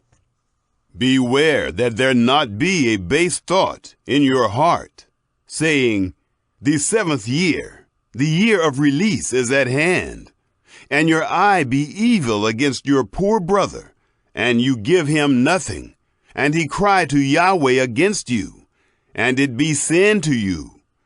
You shall surely give him, and your heart shall not be grieved when you give to him, because that for this thing Yahweh your God will bless you in all your work, and in all that you put your hand to. For the poor will never cease out of the land. Therefore I command you, saying, you shall surely open your hand to your brother, to your needy, and to your poor in your land. Release of Hebrew servants. If your brother, a Hebrew man or a Hebrew woman is sold to you and serves you 6 years, then in the 7th year you shall let him go free from you. When you let him go free from you, you shall not let him go empty. You shall furnish him liberally out of your flock, and out of your threshing floor, and out of your winepress. As Yahweh your God has blessed you, you shall give to him. You shall remember that you were a bondservant in the land of Egypt, and Yahweh your God redeemed you. Therefore, I command you this thing today. It shall be, if he tells you, I will not go out from you, because he loves you and your house, because he is well with you, then you shall take an awl, and thrust it through his ear to the door, and he shall be your servant forever. Also to your female servant you shall do likewise. It shall not seem hard to you when you let him go free from you. For to the double of the hire of a hireling has he served you 6 years, and Yahweh your God will bless you in all that you do. Firstborn animals. All the firstborn males that are born of your herd and of your flock you shall sanctify to Yahweh your God. You shall do no work with the firstborn of your herd, nor shear the firstborn of your flock. You shall eat it before Yahweh your God, year by year, in the place which Yahweh shall choose, you and your household. If it have any blemish, as if it be lame or blind, any ill blemish whatever, you shall not sacrifice it to Yahweh your God. You shall eat it within your gates. The unclean and the clean shall eat it alike, as the gazelle and the hart. Only you shall not eat its blood. You shall pour it out on the ground as water. Chapter 16. The Feast of the Passover. Observe the month of Abib, and keep the Passover to Yahweh your God. For in the month of Abib, Yahweh your God brought you forth out of Egypt by night. You shall sacrifice the Passover to Yahweh your God, of the flock and the herd, in the place which Yahweh shall choose, to cause his name to dwell there. You shall eat no leavened bread with it. You shall eat unleavened bread with it 7 days, even the bread of affliction. For you came forth out of the land of Egypt in haste, that you may remember the day when you came forth out of the land of Egypt all the days of your life. No yeast shall be seen with you in all your borders 7 days. Neither shall any of the flesh, which you sacrifice the first day at evening, remain all night until the morning. You may not sacrifice the Passover within any of your gates, which Yahweh your God gives you, but at the place which Yahweh your God shall choose, to cause his name to dwell in. There you shall sacrifice the Passover at evening, at the going down of the sun, at the season that you came forth out of Egypt. You shall roast and eat it in the place which Yahweh your God shall choose, and you shall turn in the morning and go to your tents. 6 days you shall eat unleavened bread, and on the 7th day shall be a solemn assembly to Yahweh your God. You shall do no work therein. The Feast of Weeks. You shall count for yourselves 7 weeks. From the time you begin to put the sickle to the standing grain, you shall begin to number 7 weeks. You shall keep the Feast of Weeks to Yahweh your God, with a tribute of a freewill offering of your hand, which you shall give, according as Yahweh your God blesses you.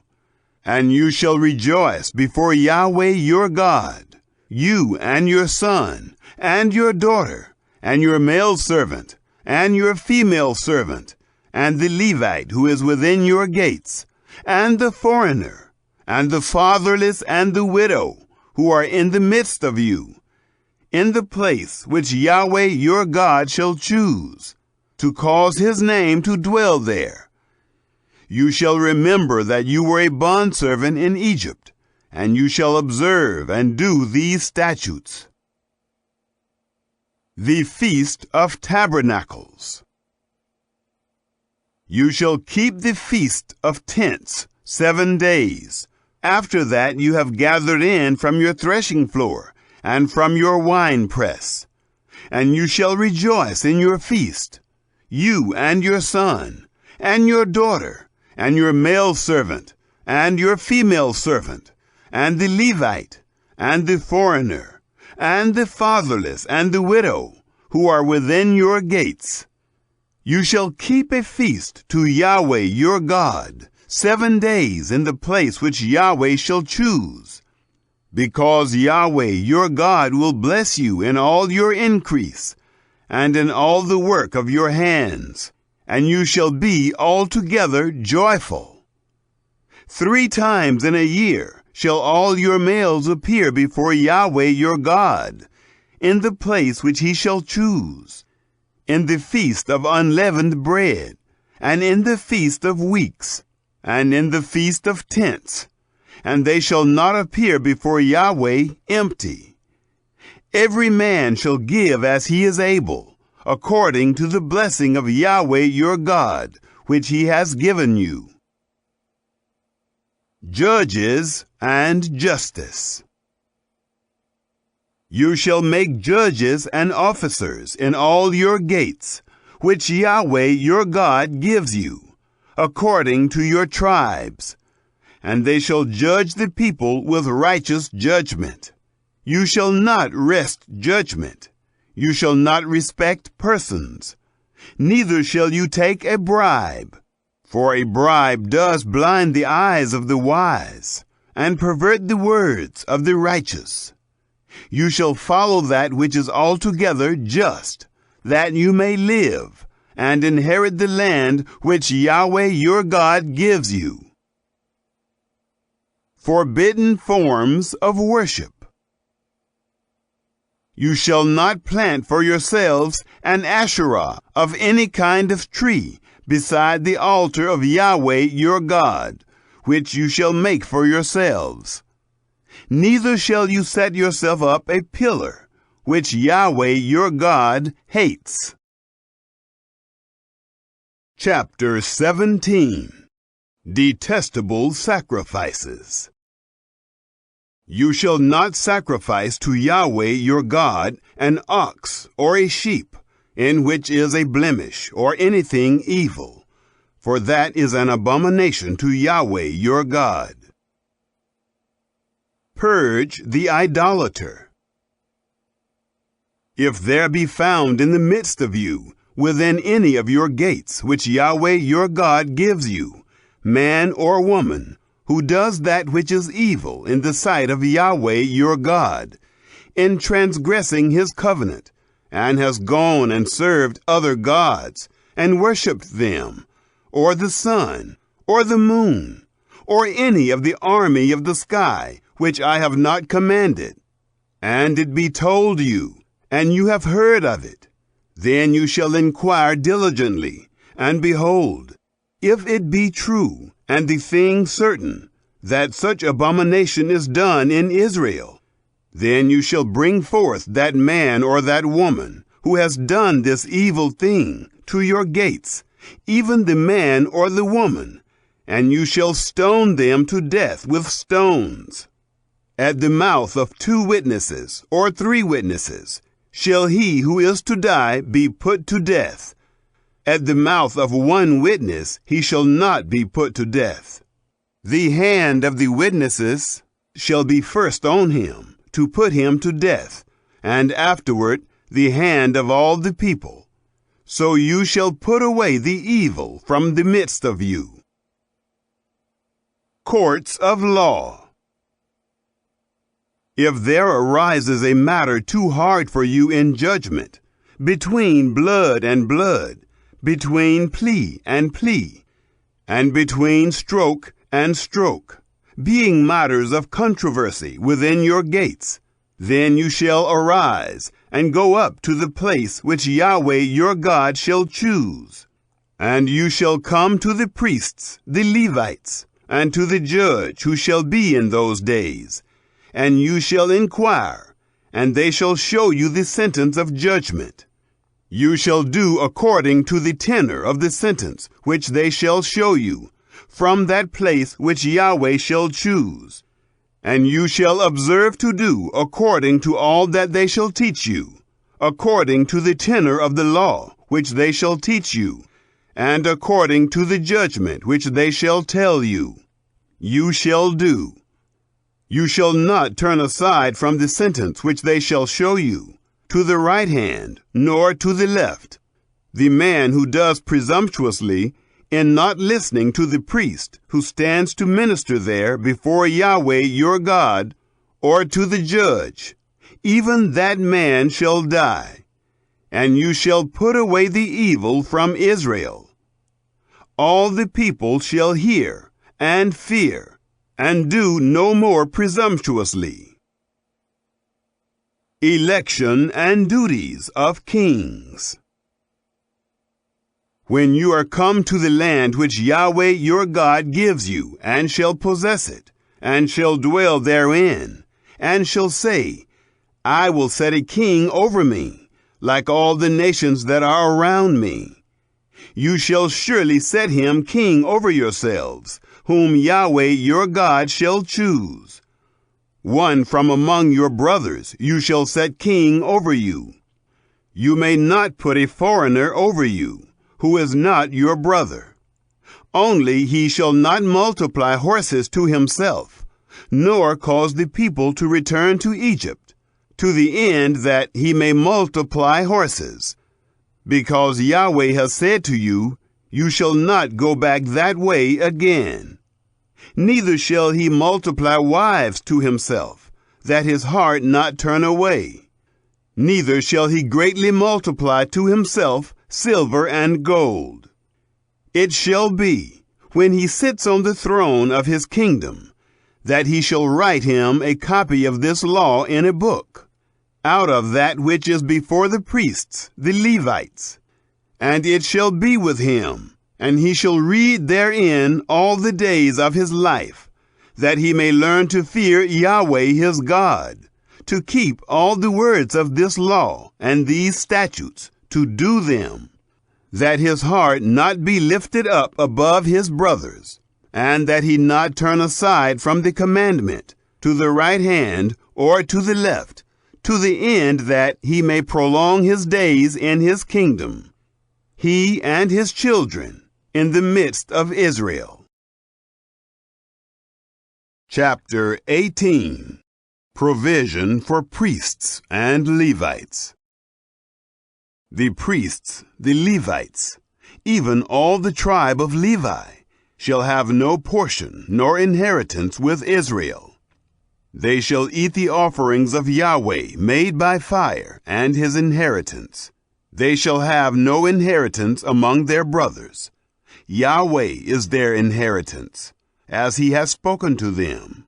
This shall be the priest's due from the people, from those who offer a sacrifice, whether it be ox or sheep, that they shall give to the priest the shoulder, and the 2 cheeks, and the maw, the first fruits of your grain, of your new wine, and of your oil, and the first of the fleece of your sheep you shall give him. For Yahweh your God has chosen him out of all your tribes to stand to minister in the name of Yahweh, him and his sons forever. If a Levite comes from any of your gates out of all Israel, where he lives as a foreigner, and comes with all the desire of his soul to the place which Yahweh shall choose, then he shall minister in the name of Yahweh his God, as all his brothers the Levites do, who stand there before Yahweh. They shall have like portions to eat, besides that which comes of the sale of his patrimony. Sorcery forbidden. When you are come into the land which Yahweh your God gives you, you shall not learn to do after the abominations of those nations. There shall not be found with you anyone who makes his son or his daughter to pass through the fire, one who uses divination, one who practices sorcery, or an enchanter, or a sorcerer, or a charmer, or a consulter with a familiar spirit, or a wizard, or a necromancer. For whoever does these things is an abomination to Yahweh. And because of these abominations, Yahweh your God does drive them out from before you. You shall be perfect with Yahweh your God. For these nations that you shall dispossess, listen to those who practice sorcery, and to diviners. But as for you, Yahweh your God has not allowed you so to do. A new prophet. Yahweh your God will raise up to you a prophet from the midst of you, of your brothers, like me. You shall listen to him. This is according to all that you desired of Yahweh your God in Horeb in the day of the assembly, saying, Let me not hear again the voice of Yahweh my God, neither let me see this great fire any more, that I not die. Yahweh said to me, They have well said that which they have spoken. I will raise them up a prophet from among their brothers, like you, and I will put my words in his mouth, and he shall speak to them all that I shall command him. It shall happen that whoever will not listen to my words which he shall speak in my name, I will require it of him. But the prophet who shall speak a word presumptuously in my name, which I have not commanded him to speak, or who shall speak in the name of other gods, that same prophet shall die. If you say in your heart, How shall we know the word which Yahweh has not spoken? When a prophet speaks in the name of Yahweh, if the thing doesn't follow nor happen, that is the thing which Yahweh has not spoken. The prophet has spoken it presumptuously. You shall not be afraid of him. Chapter 19. Cities of Refuge. When Yahweh your God shall cut off the nations, whose land Yahweh your God gives you, and you succeed them, and dwell in their cities and in their houses, you shall set apart 3 cities for you in the midst of your land, which Yahweh your God gives you to possess it. You shall prepare you the way, and divide the borders of your land, which Yahweh your God causes you to inherit, into 3 parts, that every manslayer may flee there. This is the case of the manslayer, that shall flee there and live. Whoever kills his neighbor unawares, and didn't hate him in time past, as when a man goes into the forest with his neighbor to chop wood, and his hand fetches a stroke with the axe to cut down the tree, and the head slips from the handle and lights on his neighbor, so that he dies. He shall flee to one of these cities and live, lest the avenger of blood pursue the manslayer, while his heart is hot, and overtake him, because the way is long, and strike him mortally, whereas he was not worthy of death, inasmuch as he didn't hate him in time past. Therefore I command you, saying, You shall set apart 3 cities for yourselves. If Yahweh your God enlarges your border, as he has sworn to your fathers, and gives you all the land which he promised to give to your fathers, if you keep all this commandment to do it, which I command you this day, to love Yahweh your God, and to walk ever in his ways, Then you shall add 3 cities more for yourselves, besides these 3, that innocent blood not be shed in the midst of your land, which Yahweh your God gives you for an inheritance, and so blood be on you. But if any man hates his neighbor, and lies in wait for him, and rises up against him, and strikes him mortally, so that he dies, and he flees into one of these cities, then the elders of his city shall send and bring him there, and deliver him into the hand of the avenger of blood, that he may die. Your eye shall not pity him, but you shall put away the innocent blood from Israel, that it may go well with you. You shall not remove your neighbor's landmark, which they of old time have set, in your inheritance which you shall inherit, in the land that Yahweh your God gives you to possess it. The testimony of witnesses. 1 witness shall not rise up against a man for any iniquity, or for any sin, in any sin that he sins. At the mouth of 2 witnesses, or at the mouth of 3 witnesses, shall a matter be established. If an unrighteous witness rise up against any man to testify against him of wrongdoing, then both the men between whom the controversy is shall stand before Yahweh, before the priests and the judges who shall be in those days.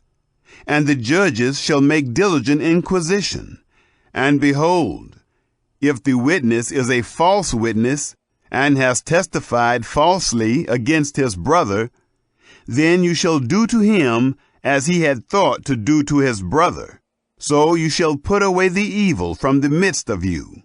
Those who remain shall hear and fear, and shall henceforth commit no more any such evil in the midst of you.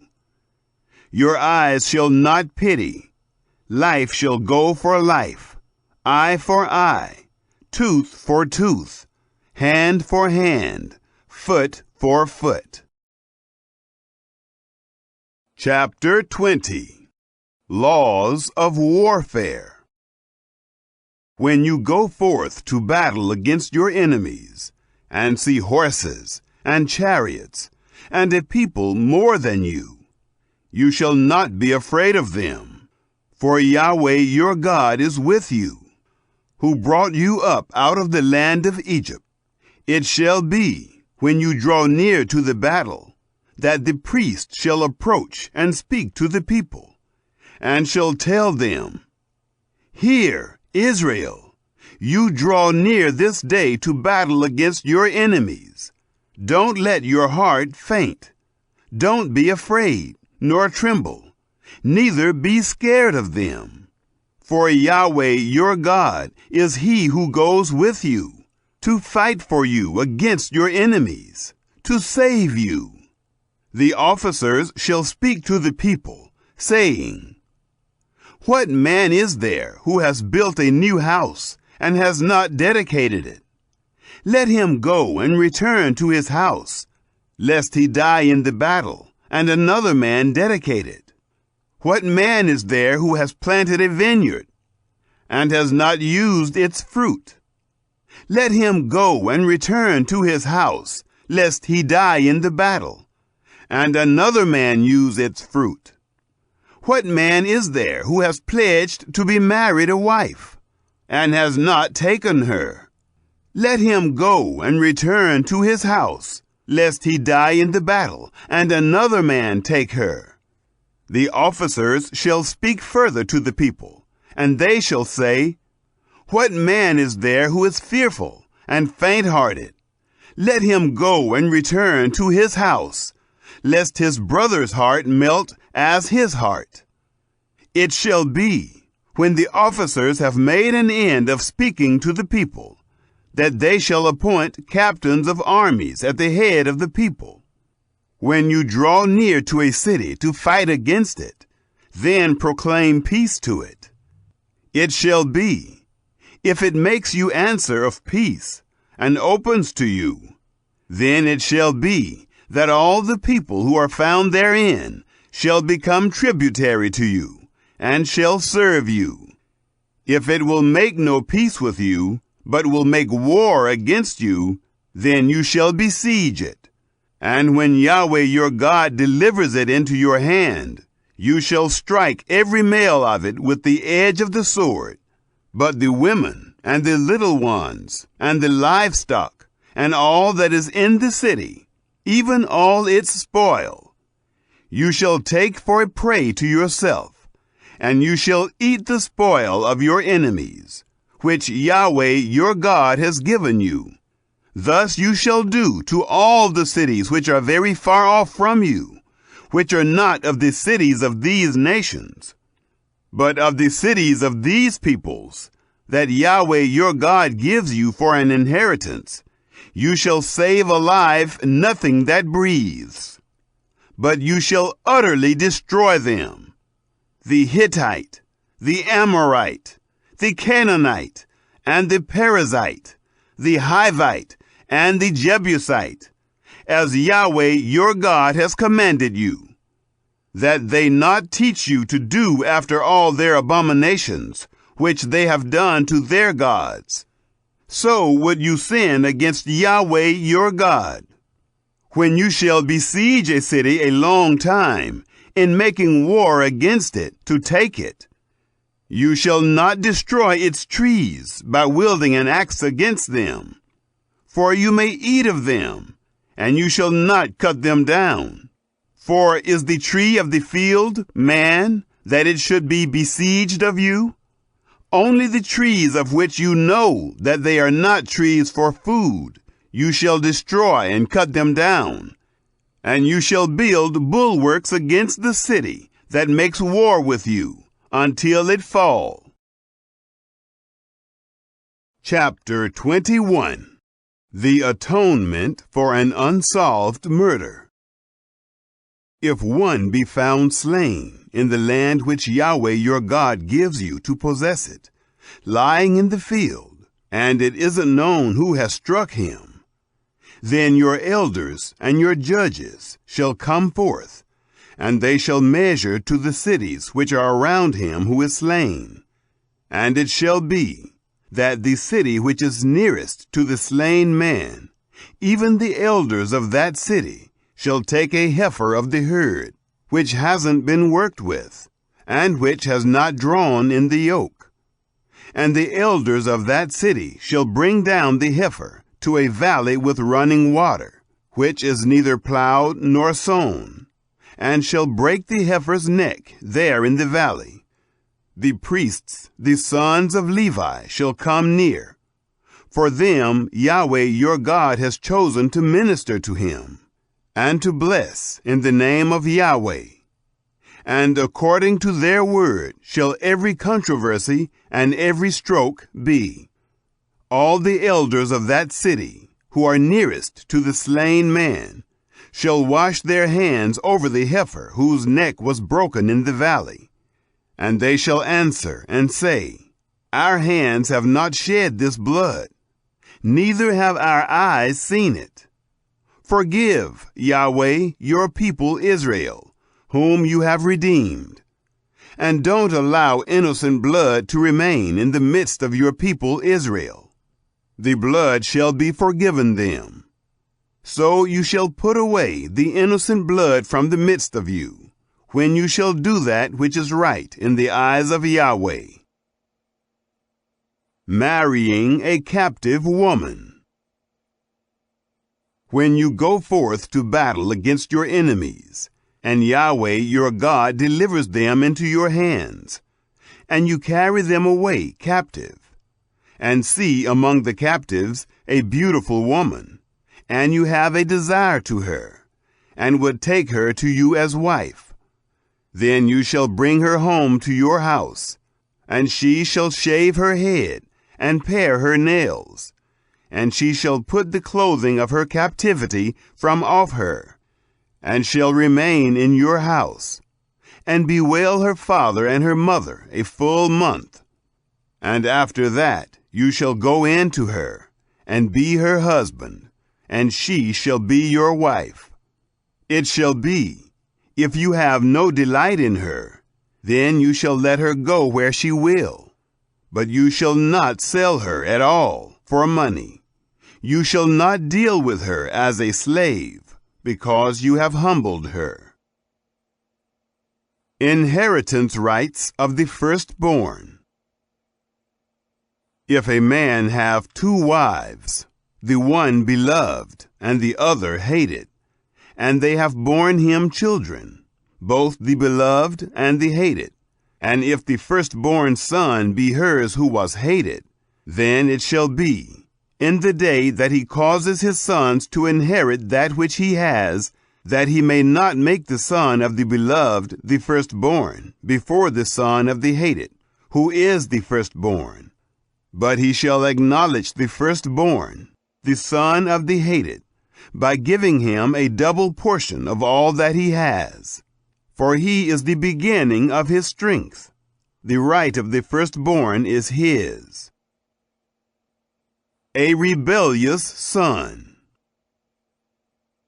If a man have a stubborn and rebellious son, who will not obey the voice of his father, or the voice of his mother, and, though they chasten him, will not listen to them, then shall his father and his mother lay hold on him, and bring him out to the elders of his city, and to the gate of his place.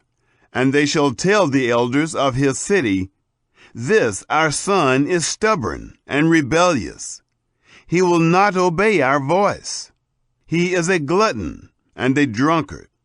All the men of his city shall stone him to death with stones. So you shall put away the evil from the midst of you, and all Israel shall hear and fear. Cursed is anyone hung on a tree. If a man have committed a sin worthy of death, and he be put to death, and you hang him on a tree, his body shall not remain all night on the tree, but you shall surely bury him the same day. For he who is hanged is accursed of God, that you don't defile your land which Yahweh your God gives you for an inheritance. Chapter 22. Various Laws. You shall not see your brother's ox or his sheep go astray, and hide yourself from them. You shall surely bring them again to your brother. If your brother isn't near to you, or if you don't know him, then you shall bring it home to your house, and it shall be with you until your brother seek after it, and you shall restore it to him. So you shall do with his donkey, and so you shall do with his garment, and so you shall do with every lost thing of your brother's, which he has lost, and you have found. You may not hide yourself. You shall not see your brother's donkey or his ox fallen down by the way, and hide yourself from them. You shall surely help him to lift them up again. A woman shall not wear men's clothing, neither shall a man put on women's clothing. For whoever does these things is an abomination to Yahweh your God. If a bird's nest chance to be before you in the way, in any tree or on the ground, with young ones or eggs, and the hen sitting on the young or on the eggs, you shall not take the hen with the young. You shall surely let the hen go, but the young you may take to yourself, that it may be well with you, and that you may prolong your days. When you build a new house, then you shall make a battlement for your roof, that you don't bring blood on your house, if any man fall from there. You shall not sow your vineyard with 2 kinds of seed, lest the whole fruit be forfeited, the seed which you have sown, and the increase of the vineyard. You shall not plow with an ox and a donkey together. You shall not wear a mixed stuff, wool and linen together. You shall make yourselves fringes on the 4 borders of your cloak, with which you cover yourself. Marriage violations.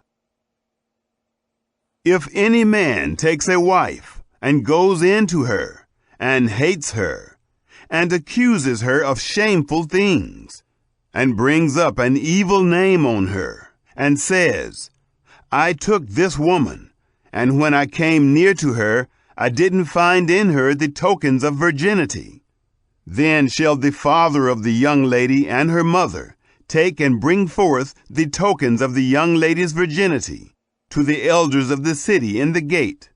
And the young lady's father shall tell the elders, I gave my daughter to this man to wife, and he hates her. And behold, he has accused her of shameful things, saying, I didn't find in your daughter the tokens of virginity. And yet these are the tokens of my daughter's virginity. They shall spread the cloth before the elders of the city. The elders of that city shall take the man and chastise him. And they shall fine him 100 shekels of silver, and give them to the father of the young lady, because he has brought up an evil name on a virgin of Israel. And she shall be his wife. He may not put her away all his days. But if this thing be true, that the tokens of virginity were not found in the young lady, then they shall bring out the young lady to the door of her father's house, and the men of her city shall stone her to death with stones, because she has done folly in Israel, to play the prostitute in her father's house. So you shall put away the evil from the midst of you.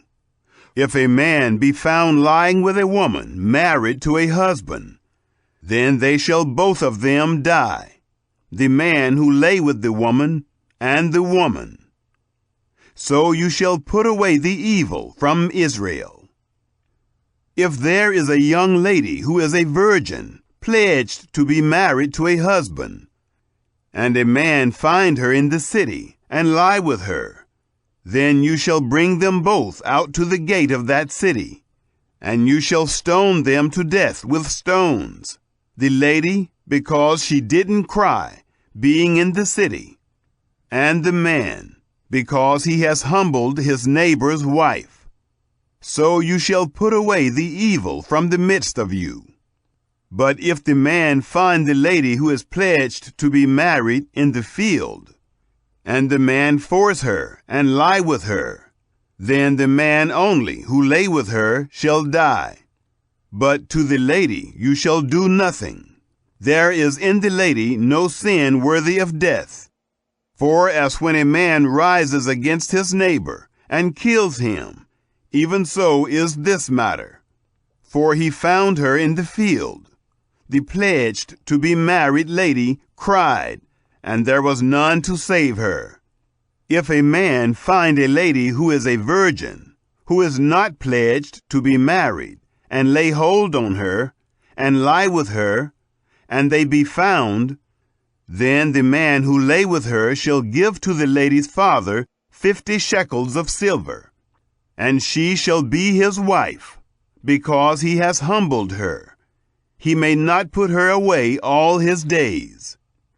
A man shall not take his father's wife, and shall not uncover his father's skirt. Chapter 23. Exclusion from the congregation. He who is wounded in the stones, or has his privy member cut off, shall not enter into the assembly of Yahweh. A bastard shall not enter into the assembly of Yahweh. Even to the 10th generation shall none of his enter into the assembly of Yahweh. An Ammonite or a Moabite shall not enter into the assembly of Yahweh. Even to the 10th generation shall none belonging to them enter into the assembly of Yahweh forever, because they didn't meet you with bread and with water in the way, when you came forth out of Egypt, and because they hired against you Balaam, the son of Beor, from Pethor of Mesopotamia, to curse you. Nevertheless, Yahweh your God wouldn't listen to Balaam, But Yahweh your God turned the curse into a blessing to you, because Yahweh your God loved you. You shall not seek their peace, nor their prosperity, all your days, forever. You shall not abhor an Edomite, for he is your brother. You shall not abhor an Egyptian, because you lived as a foreigner in his land. The children of the third generation who are born to them shall enter into the assembly of Yahweh. Uncleanness in the camp. When you go forth in camp against your enemies, then you shall keep yourselves from every evil thing. If there is among you any man who is not clean by reason of that which happens him by night, then shall he go outside of the camp. He shall not come within the camp. But it shall be, when evening comes on, he shall bathe himself in water, and when the sun is down, he shall come within the camp. You shall have a place also outside of the camp, where you shall go forth abroad, and you shall have a paddle among your weapons. And it shall be, when you sit down abroad, you shall dig therewith, and shall turn back and cover that which comes from you. For Yahweh your God walks in the midst of your camp, to deliver you, and to give up your enemies before you. Therefore your camp shall be holy, that he may not see an unclean thing in you, and turn away from you. Miscellaneous laws. You shall not deliver to his master a servant who is escaped from his master to you. He shall dwell with you, in the midst of you, in the place which he shall choose within one of your gates, where it pleases him best. You shall not oppress him. There shall be no prostitute of the daughters of Israel, neither shall there be a sodomite of the sons of Israel. You shall not bring the hire of a prostitute or the wages of a dog into the house of Yahweh your God for any vow. For even both these are an abomination to Yahweh your God. You shall not lend on interest to your brother, interest of money, interest of food, interest of anything that is lent on interest. To a foreigner you may lend on interest, but to your brother you shall not lend on interest, that Yahweh your God may bless you in all that you put your hand to, in the land where you go in to possess it. When you shall vow a vow to Yahweh your God, you shall not be slack to pay it, for Yahweh your God will surely require it of you, and it would be sin in you. But if you shall forbear to vow, it shall be no sin in you. That which is gone out of your lips you shall observe and do, according as you have vowed to Yahweh your God, a free will offering, which you have promised with your mouth. When you come into your neighbor's vineyard, then you may eat of grapes your field at your own pleasure, but you shall not put any in your vessel.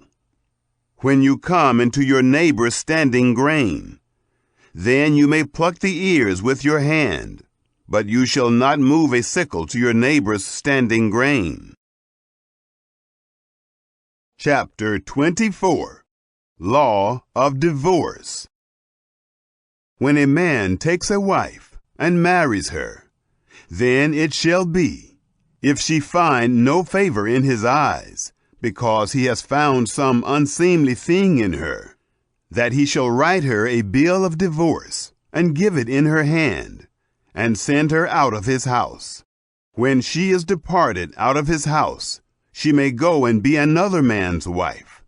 If the latter husband hate her, and write her a bill of divorce, and give it in her hand, and send her out of his house, or if the latter husband die, who took her to be his wife, her former husband, who sent her away, may not take her again to be his wife, after that she is defiled.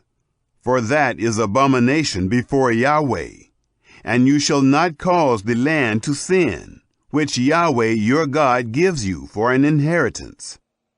When a man takes a new wife, he shall not go out in the army, neither shall he be assigned any business. He shall be free at home 1 year, and shall cheer his wife whom he has taken. Additional laws.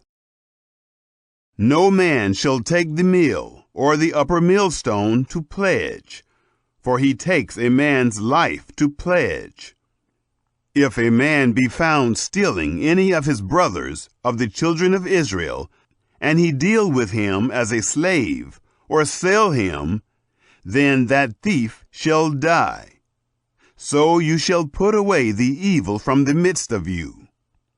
Take heed in the plague of leprosy, that you observe diligently, and do according to all that the priests, the Levites, shall teach you.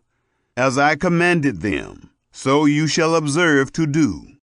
Remember what Yahweh your God did to Miriam, by the way as you came forth out of Egypt. When you do lend your neighbor any kind of loan, you shall not go into his house to get his pledge. You shall stand outside, and the man to whom you do lend shall bring forth the pledge outside to you. If he be a poor man, you shall not sleep with his pledge.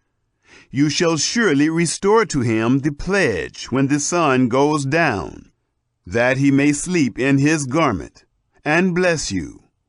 And it shall be righteousness to you before Yahweh your God.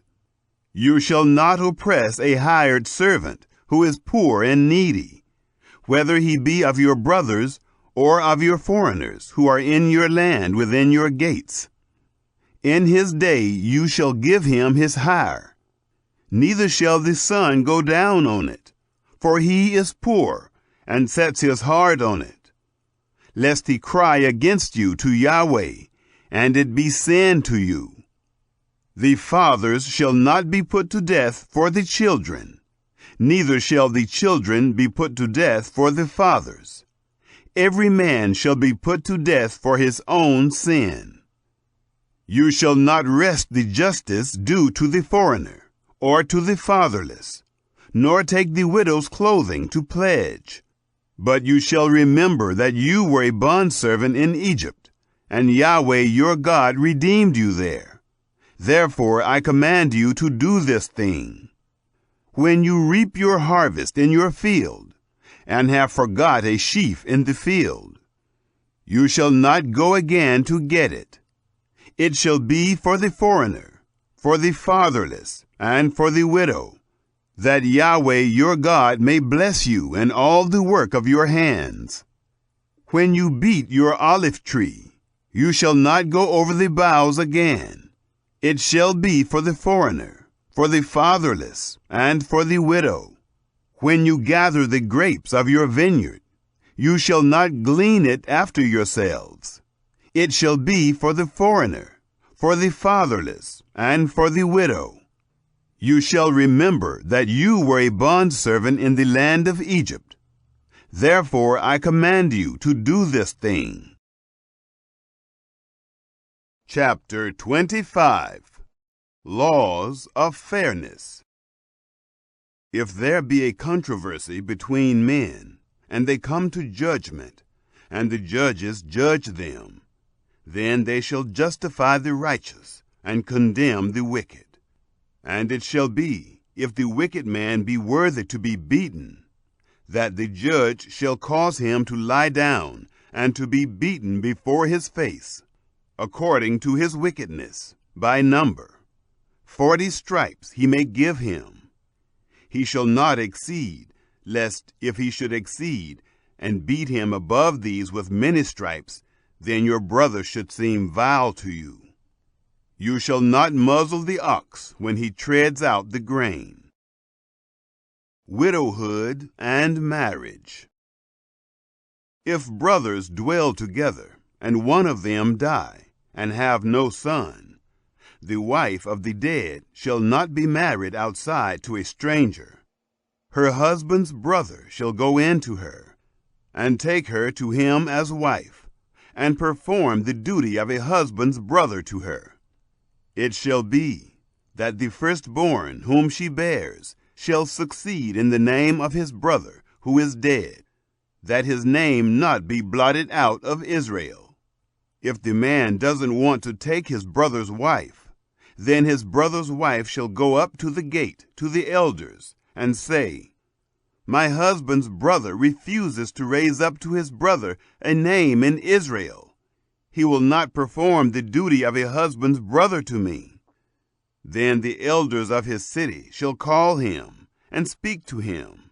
And if he stand and say, "I don't want to take her," then his brother's wife shall come to him in the presence of the elders, and loose his shoe from off his foot, and spit in his face. And she shall answer and say, "So shall it be done to the man who does not build up his brother's house. His name shall be called in Israel, the house of him who has his shoe untied." When men strive together, one with another, and the wife of the one draws near to deliver her husband out of the hand of him who strikes him, and puts forth her hand, and takes him by the secrets, then you shall cut off her hand. Your eye shall have no pity. Standard weights and measures. You shall not have in your bag diverse weights, a great and a small. You shall not have in your house diverse measures, a great and a small. You shall have a perfect and just weight. You shall have a perfect and just measure, that your days may be long in the land which Yahweh your God gives you. For all who do such things, even all who do unrighteously, are an abomination to Yahweh your God. Blot out Amalek. Remember what Amalek did to you by the way as you came forth out of Egypt, how he met you by the way and struck the hindmost of you, all who were feeble behind you, when you were faint and weary, and he didn't fear God. Therefore it shall be, when Yahweh your God has given you rest from all your enemies all around, in the land which Yahweh your God gives you for an inheritance to possess it, that you shall blot out the memory of Amalek from under the sky. You shall not forget. Chapter 26. Offering first fruits and tithes. It shall be, when you are come into the land which Yahweh your God gives you for an inheritance, and possess it, and dwell therein, that you shall take of the first of all the fruit of the ground, which you shall bring in from your land, that Yahweh your God gives you. And you shall put it in a basket, and shall go to the place which Yahweh your God shall choose, to cause his name to dwell there. You shall come to the priest who shall be in those days, and tell him, I profess this day to Yahweh your God, that I am come to the land which Yahweh swore to our fathers to give us. The priest shall take the basket out of your hand, and set it down before the altar of Yahweh your God. You shall answer and say before Yahweh your God, A Syrian ready to perish was my father, and he went down into Egypt and lived there, few in number, and he became there a nation, great, mighty, and populous. The Egyptians dealt ill with us, and afflicted us, and laid on us hard bondage. And we cried to Yahweh, the God of our fathers. And Yahweh heard our voice, and saw our affliction, and our toil, and our oppression. And Yahweh brought us forth out of Egypt, with a mighty hand, and with an outstretched arm, and with great terror, and with signs, and with wonders. And he has brought us into this place, and has given us this land, a land flowing with milk and honey. Now, behold, I have brought the first of the fruit of the ground, which you, Yahweh, have given me. You shall set it down before Yahweh your God, and worship before Yahweh your God. You shall rejoice in all the good which Yahweh your God has given to you, and to your house, you and the Levite, and the foreigner who is in the midst of you. When you have made an end of tithing all the tithe of your increase in the 3rd year, which is the year of tithing, then you shall give it to the Levite, to the foreigner, to the fatherless, and to the widow, that they may eat within your gates and be filled. You shall say before Yahweh your God, I have put away the holy things out of my house, and also have given them to the Levite, and to the foreigner, to the fatherless, and to the widow, according to all your commandment, which you have commanded me. I have not transgressed any of your commandments, neither have I forgotten them. I have not eaten of it in my mourning, neither have I put away of it, being unclean, nor given of it for the dead. I have listened to the voice of Yahweh my God. I have done according to all that you have commanded me. Look down from your holy habitation, from heaven, and bless your people Israel, and the ground which you have given us, as you swore to our fathers, a land flowing with milk and honey. Obey the Lord's commands. This day Yahweh your God commands you to do these statutes and ordinances. You shall therefore keep and do them with all your heart and with all your soul. You have declared Yahweh this day to be your God, and that you would walk in his ways and keep his statutes and his commandments and his ordinances, and listen to his voice. And Yahweh has declared you this day to be a people for his own possession, as he has promised you, and that you should keep all his commandments, and to make you high above all nations that he has made, in praise, and in name, and in honor, and that you may be a holy people to Yahweh your God, as he has spoken. Chapter 27. The Altar on Mount Ebal. Moses and the elders of Israel commanded the people, saying, Keep all the commandment which I command you this day. It shall be on the day when you shall pass over the Jordan to the land which Yahweh your God gives you, that you shall set yourself up great stones and plaster them with plaster.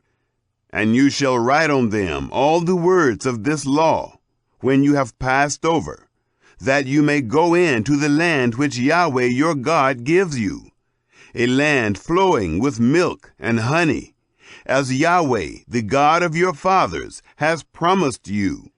It shall be, when you have passed over the Jordan, that you shall set up these stones, which I command you this day, in Mount Ebal, and you shall plaster them with plaster.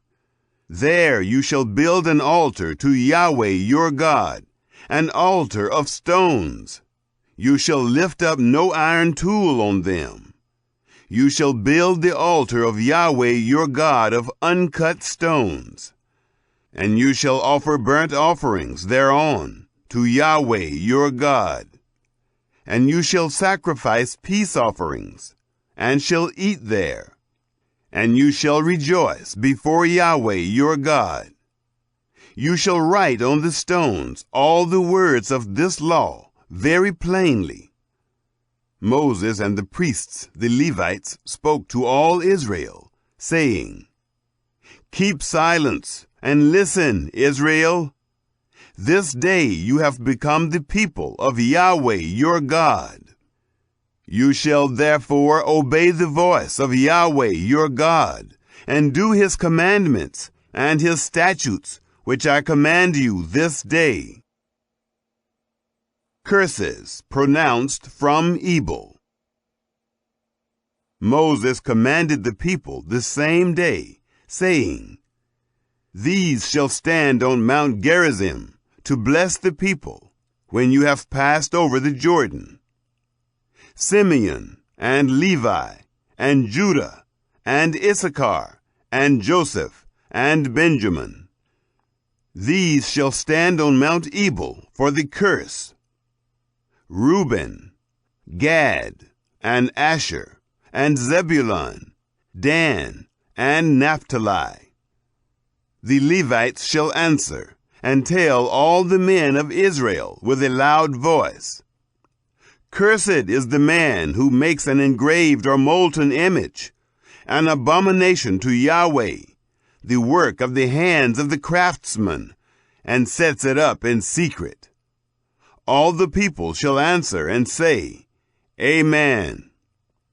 Cursed is he who sets light by his father or his mother. All the people shall say, Amen. Cursed is he who removes his neighbor's landmark. All the people shall say, Amen. Cursed is he who makes the blind to wander out of the way. All the people shall say, Amen. Cursed is he who wrests the justice due to the foreigner, fatherless and widow. All the people shall say, Amen. Cursed is he who lies with his father's wife, because he has uncovered his father's skirt. All the people shall say, Amen. Cursed is he who lies with any kind of animal. All the people shall say, Amen. Cursed is he who lies with his sister, the daughter of his father, or the daughter of his mother. All the people shall say, Amen. Cursed is he who lies with his mother-in-law. All the people shall say, Amen. Cursed is he who strikes his neighbor in secret. All the people shall say, Amen. Cursed is he who takes a bribe to kill an innocent person. All the people shall say, Amen. Cursed is he who doesn't confirm the words of this law to do them. All the people shall say, Amen. Chapter 28. The Blessings of Obedience. It shall happen, if you shall listen diligently to the voice of Yahweh your God, to observe to do all his commandments, which I command you this day, that Yahweh your God will set you on high above all the nations of the earth, and all these blessings shall come on you, and overtake you, if you shall listen to the voice of Yahweh your God.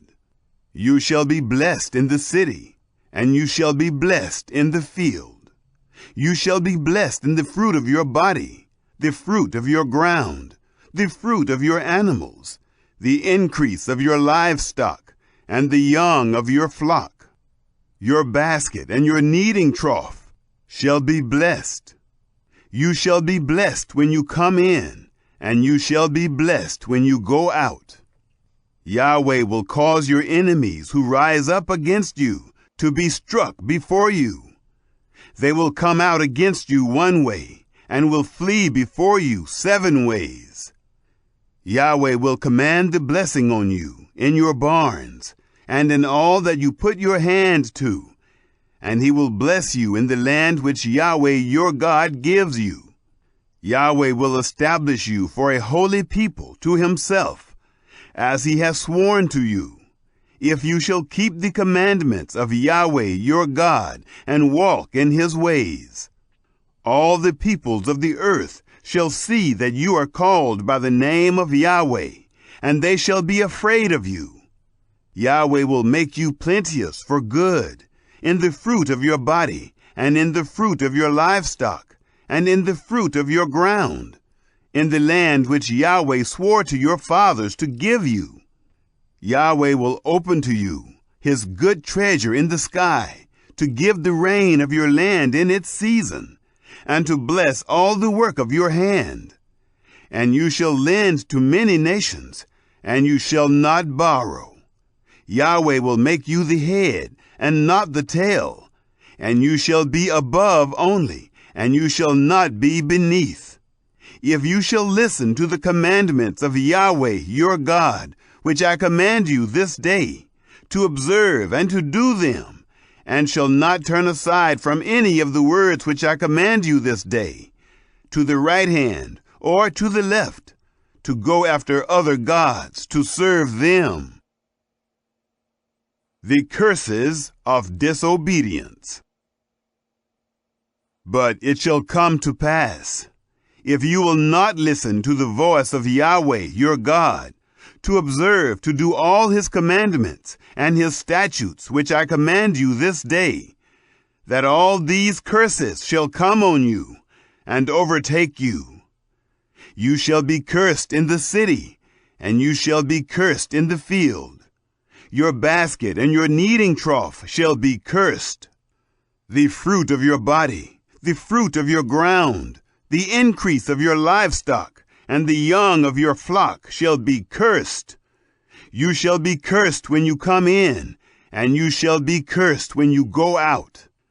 Yahweh will send on you cursing, confusion, and rebuke, in all that you put your hand to, until you are destroyed, and until you perish quickly, because of the evil of your doings, by which you have forsaken me. Yahweh will make the pestilence cling to you, until he has consumed you from off the land where you go in to possess it. Yahweh will strike you with consumption, and with fever, and with inflammation, and with fiery heat, and with the sword, and with blight, and with mildew, and they shall pursue you until you perish.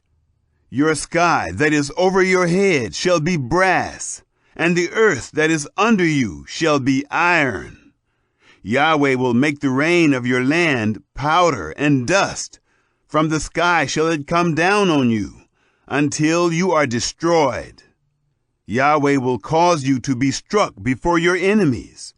You shall go out one way against them, and shall flee 7 ways before them.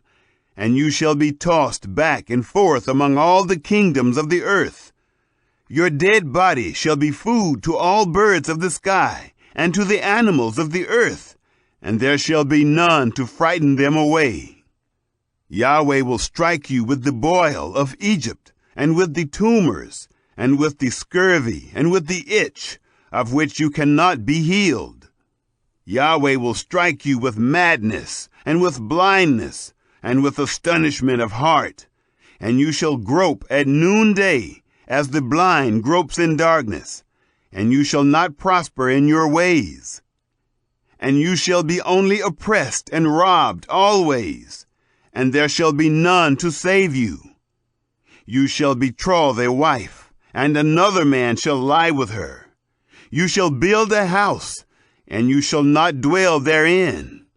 You shall plant a vineyard, and shall not use its fruit. Your ox shall be slain before your eyes, and you shall not eat of it. Your donkey shall be violently taken away from before your face, and shall not be restored to you. Your sheep shall be given to your enemies, and you shall have none to save you.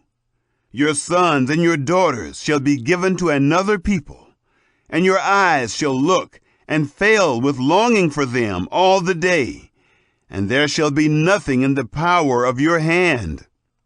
The fruit of your ground and all your labors shall a nation which you don't know eat up, and you shall be only oppressed and crushed always, so that you shall be mad for the sight of your eyes which you shall see.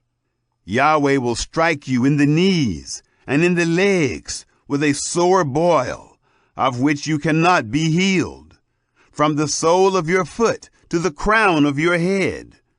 Yahweh will bring you and your king, whom you shall set over you, to a nation that you have not known, you nor your fathers, and there you shall serve other gods, wood and stone. You shall become an astonishment, a proverb and a byword among all the peoples where Yahweh shall lead you away. You shall carry much seed out into the field, and shall gather little in, for the locust shall consume it. You shall plant vineyards and dress them, but you shall neither drink of the wine nor gather the grapes, for the worm shall eat them. You shall have olive trees throughout all your borders, but you shall not anoint yourself with the oil, for your olive shall cast its fruit. You shall father sons and daughters, but they shall not be yours, for they shall go into captivity. All your trees and the fruit of your ground shall the locust possess. The foreigner who is in the midst of you shall mount up above you, higher and higher, and you shall come down lower and lower. He shall lend to you, and you shall not lend to him.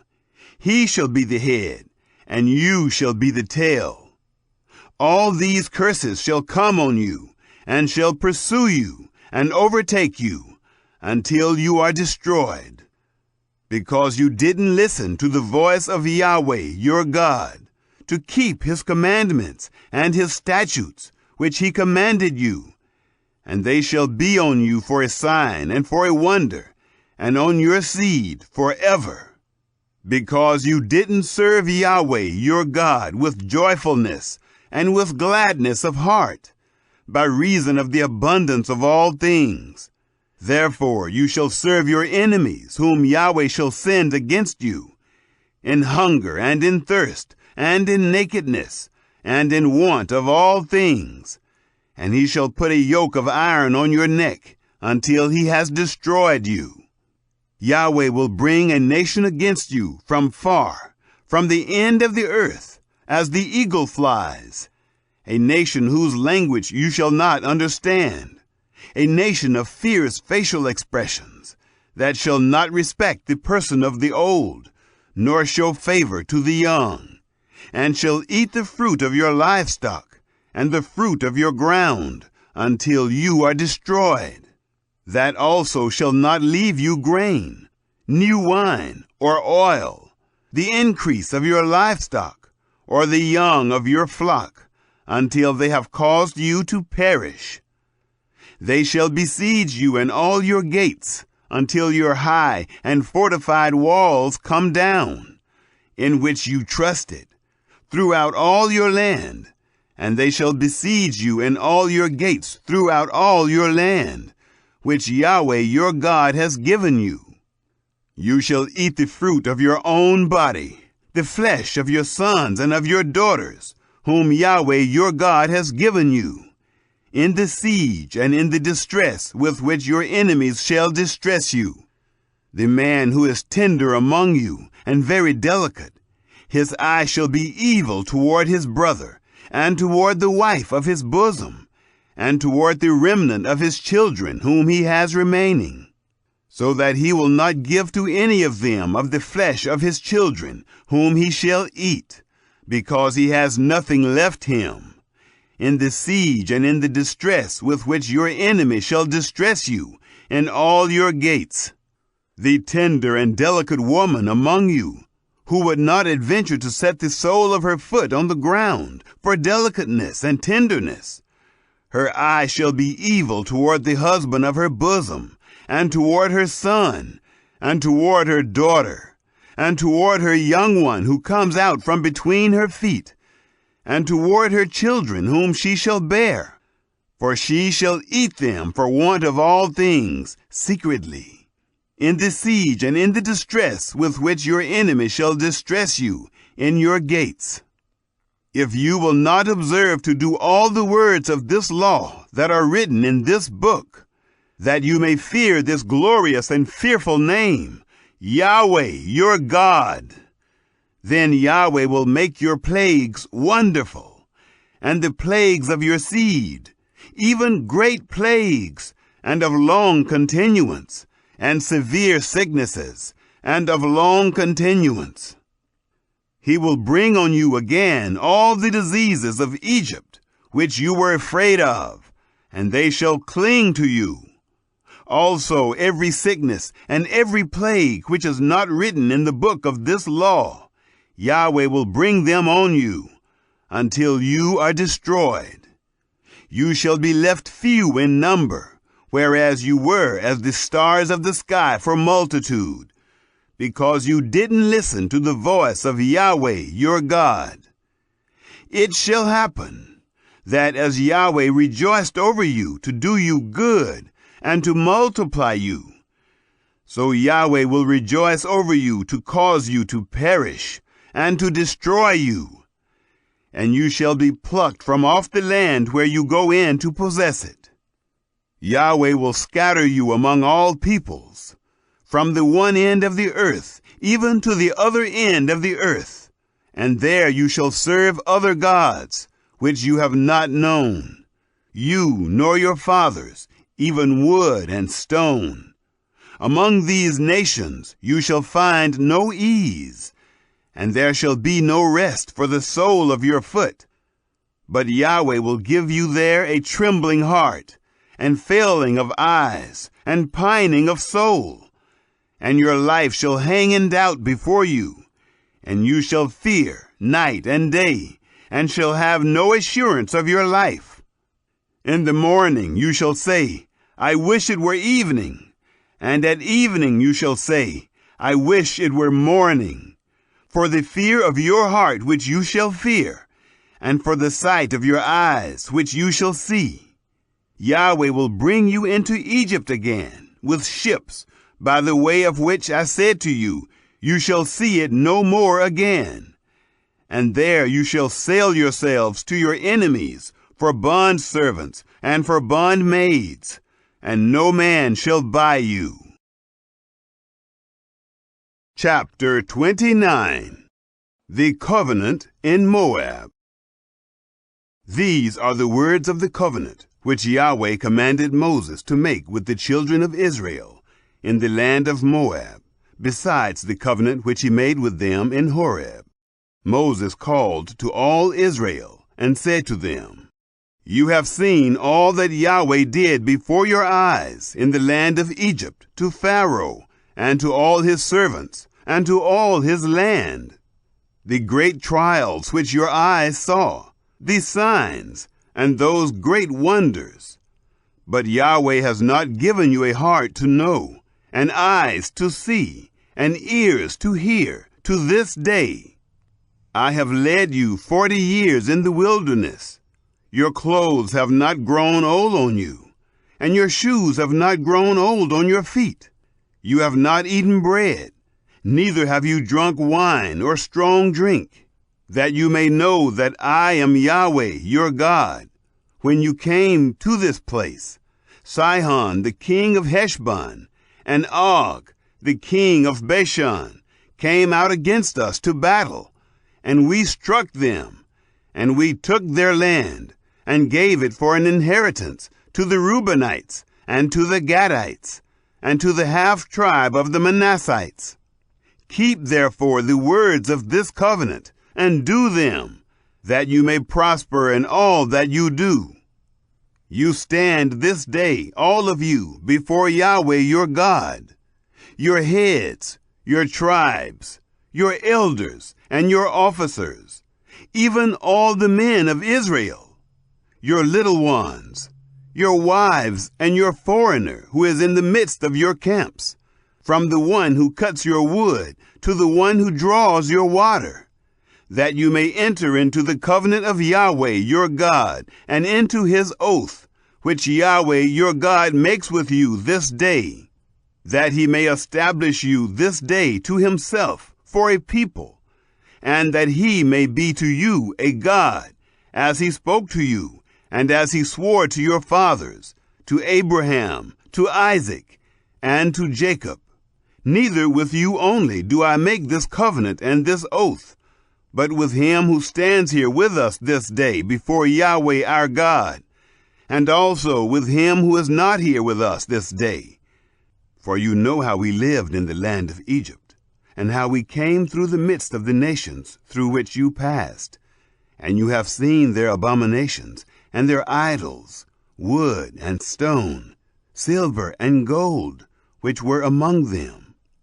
Lest there should be among you man or woman, or family, or tribe, whose heart turns away this day from Yahweh our God, to go to serve the gods of those nations.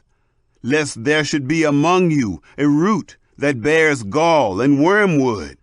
And it happen, when he hears the words of this curse, that he bless himself in his heart, saying, I shall have peace, though I walk in the stubbornness of my heart, to destroy the moist with the dry. Yahweh will not pardon him, but then the anger of Yahweh and his jealousy will smoke against that man, and all the curse that is written in this book shall lie on him. And Yahweh will blot out his name from under the sky. Yahweh will set him apart to evil out of all the tribes of Israel, according to all the curses of the covenant that is written in this book of the law. The generation to come, your children who shall rise up after you, and the foreigner who shall come from a far land, shall say, when they see the plagues of that land, and the sicknesses with which Yahweh has made it sick, and that the whole land of it is sulfur and salt, and a burning, that it is not sown, nor bears, nor any grass grows therein, like the overthrow of Sodom and Gomorrah, Admah and Zeboim, which Yahweh overthrew in his anger and in his wrath. Even all the nations shall say, why has Yahweh done thus to this land? What does the heat of this great anger mean? Then men shall say, because they forsook the covenant of Yahweh, the God of their fathers, which he made with them when he brought them forth out of the land of Egypt, and went and served other gods, and worshipped them, gods that they didn't know, and that he had not given to them. Therefore the anger of Yahweh was kindled against this land, to bring on it all the curse that is written in this book. And Yahweh rooted them out of their land in anger, and in wrath, and in great indignation, and cast them into another land, as at this day. The secret things belong to Yahweh our God, but the things that are revealed belong to us and to our children forever, that we may do all the words of this law. Chapter 30. Restoration Promised. It shall happen, when all these things have come on you, the blessing and the curse which I have set before you, and you shall call them to mind among all the nations, where Yahweh your God has driven you, and shall return to Yahweh your God, and shall obey his voice, according to all that I command you this day, you and your children, with all your heart, and with all your soul, that then Yahweh your God will turn your captivity, and have compassion on you, and will return and gather you from all the peoples, where Yahweh your God has scattered you. If any of your outcasts are in the uttermost parts of the heavens, from there will Yahweh your God gather you, and from there he will bring you back. And Yahweh your God will bring you into the land which your fathers possessed, and you shall possess it. And he will do you good, and multiply you above your fathers. Yahweh your God will circumcise your heart, and the heart of your seed, to love Yahweh your God with all your heart, and with all your soul, that you may live. Yahweh your God will put all these curses on your enemies, and on those who hate you, who persecuted you. You shall return and obey the voice of Yahweh, and do all his commandments, which I command you this day. Yahweh, your God, will make you plenteous in all the work of your hand, in the fruit of your body, and in the fruit of your livestock, and in the fruit of your ground, for good. For Yahweh will again rejoice over you for good, as he rejoiced over your fathers. If you shall obey the voice of Yahweh your God, to keep his commandments and his statutes, which are written in this book of the law, if you turn to Yahweh your God with all your heart and with all your soul. The choice of life or death. For this commandment which I command you this day, it is not too hard for you, neither is it far off. It is not in heaven that you should say, who shall go up for us to heaven and bring it to us and make us to hear it, that we may do it? Neither is it beyond the sea that you should say, who should go over the sea for us and bring it to us and make us to hear it, that we may do it? But the word is very near to you, in your mouth and in your heart, that you may do it. Behold, I have set before you this day life and good, and death and evil, in that I command you this day to love Yahweh your God, to walk in his ways, and to keep his commandments and his statutes and his ordinances, that you may live and multiply, and that Yahweh your God may bless you in the land where you go in to possess it. But if your heart turns away, and you will not hear, but shall be drawn away, and worship other gods, and serve them, I denounce to you this day that you shall surely perish. You shall not prolong your days in the land, where you pass over the Jordan to go in to possess it. I call heaven and earth to witness against you this day, that I have set before you life and death, the blessing and the curse. Therefore, choose life, that you may live, you and your seed, to love Yahweh your God, to obey his voice, and to cling to him. For he is your life and the length of your days, that you may dwell in the land which Yahweh swore to your fathers, to Abraham, to Isaac, and to Jacob, to give them. Chapter 31. Moses encourages the people. Moses went and spoke these words to all Israel.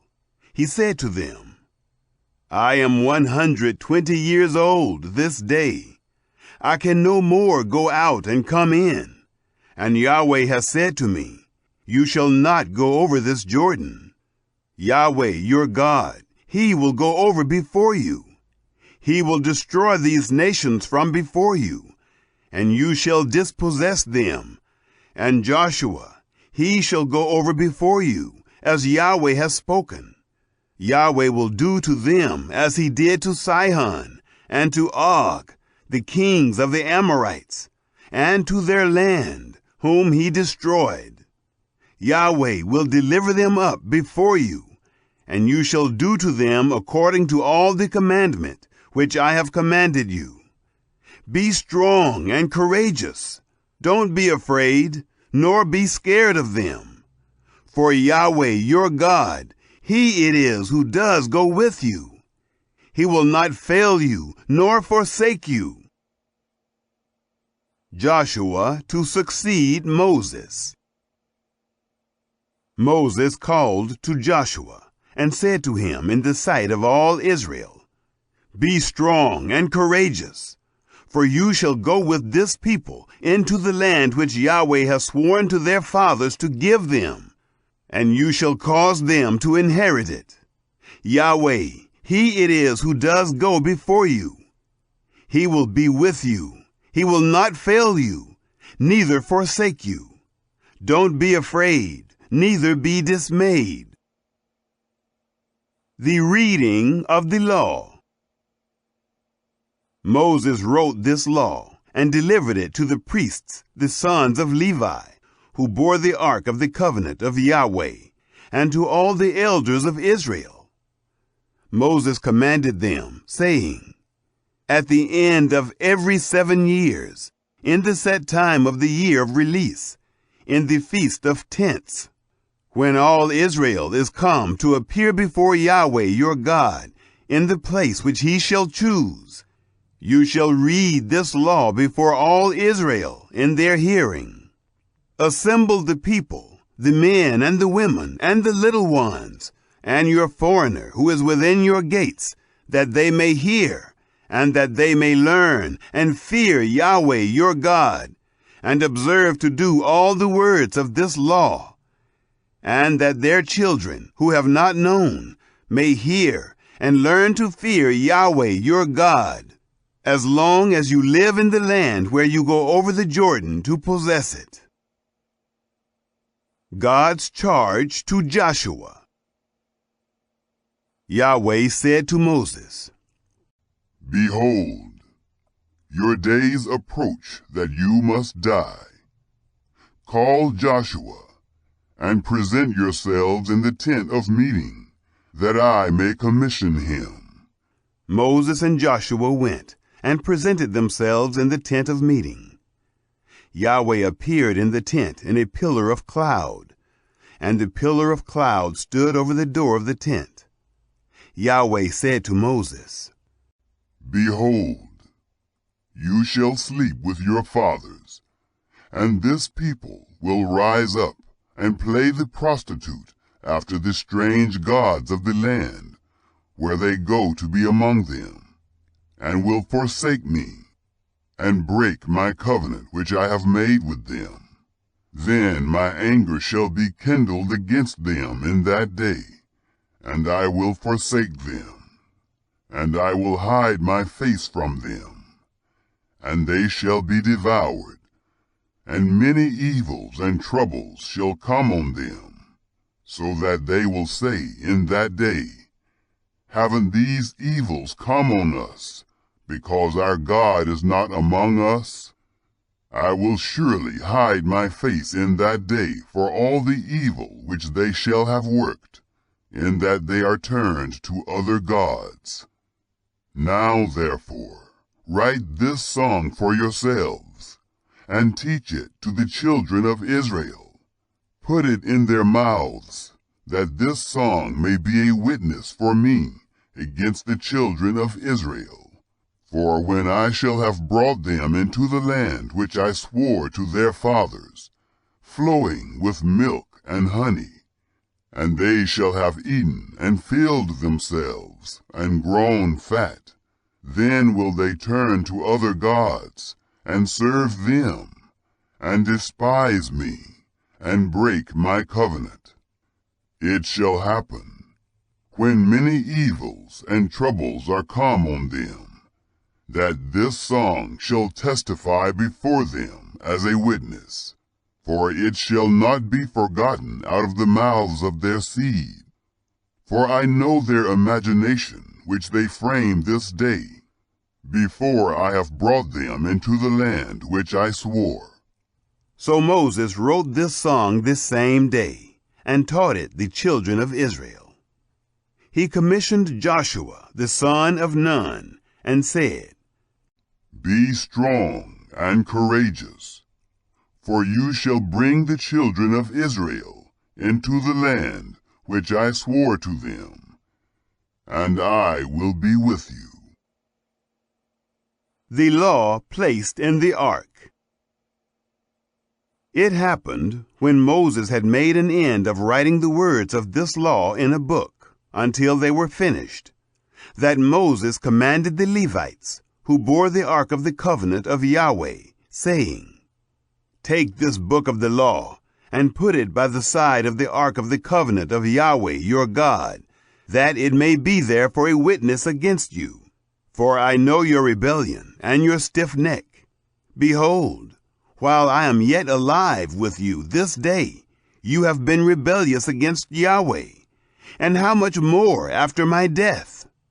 Assemble to me all the elders of your tribes and your officers, that I may speak these words in their ears, and call heaven and earth to witness against them.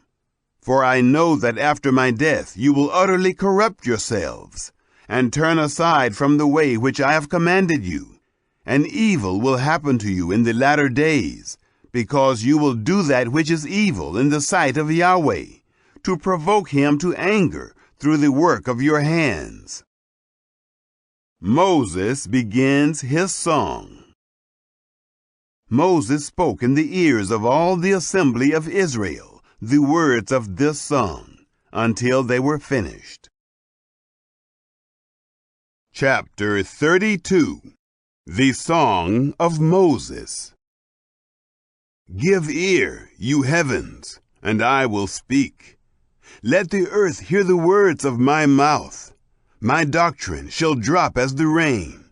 My speech shall condense as the dew, as the small rain on the tender grass, as the showers on the herb.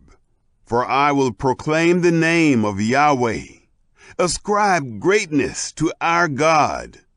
The rock, his work is perfect, for all his ways are justice. A God of faithfulness and without iniquity. Just and right is he. They have dealt corruptly with him. They are not his children. It is their blemish. They are a perverse and crooked generation. Do you thus requite Yahweh, foolish people, and unwise? Isn't he your father who has bought you? He has made you and established you. Remember the days of old. Consider the years of many generations. Ask your father, and he will show you. Your elders, and they will tell you.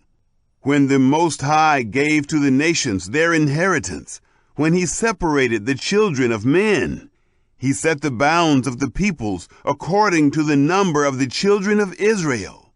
For Yahweh's portion is his people. Jacob is the lot of his inheritance. He found him in a desert land, in the waste, howling wilderness. He surrounded him. He cared for him. He kept him as the apple of his eye, as an eagle that stirs up her nest, that flutters over her young. He spread abroad his wings. He took them. He bore them on his feathers. Yahweh alone led him. There was no foreign god with him. He made him ride on the high places of the earth. He ate the increase of the field.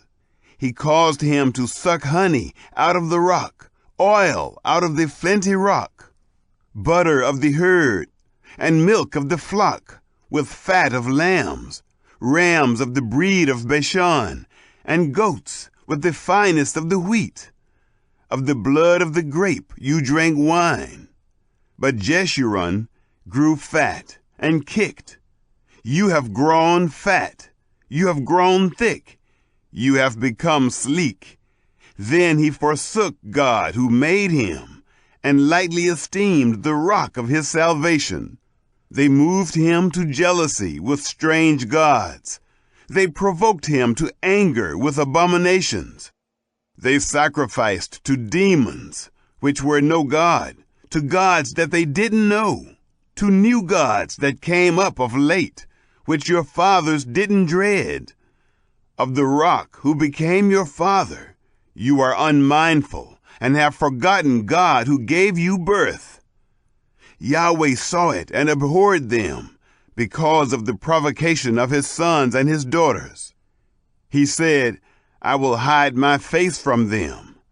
I will see what their end shall be, for they are a very perverse generation, children in whom is no faithfulness. They have moved me to jealousy with that which is not God. They have provoked me to anger with their vanities. I will move them to jealousy with those who are not a people. I will provoke them to anger with a foolish nation. For a fire is kindled in my anger, burns to the lowest Sheol, devours the earth with its increase, and sets the foundations of the mountains on fire. I will heap evils on them. I will spend my arrows on them. They shall be wasted with hunger, and devoured with burning heat and bitter destruction. I will send the teeth of animals on them, with the poison of crawling things of the dust. Outside the sword shall bereave, and in the rooms terror, on both young man and virgin, the nursing infant with the gray-haired man. I said I would scatter them afar. I would make the memory of them to cease from among men. Were it not that I feared the provocation of the enemy, lest their adversaries should judge wrongly, lest they should say, our hand is exalted, Yahweh has not done all this. For they are a nation void of counsel. There is no understanding in them. Oh, that they were wise, that they understood this, that they would consider their latter end.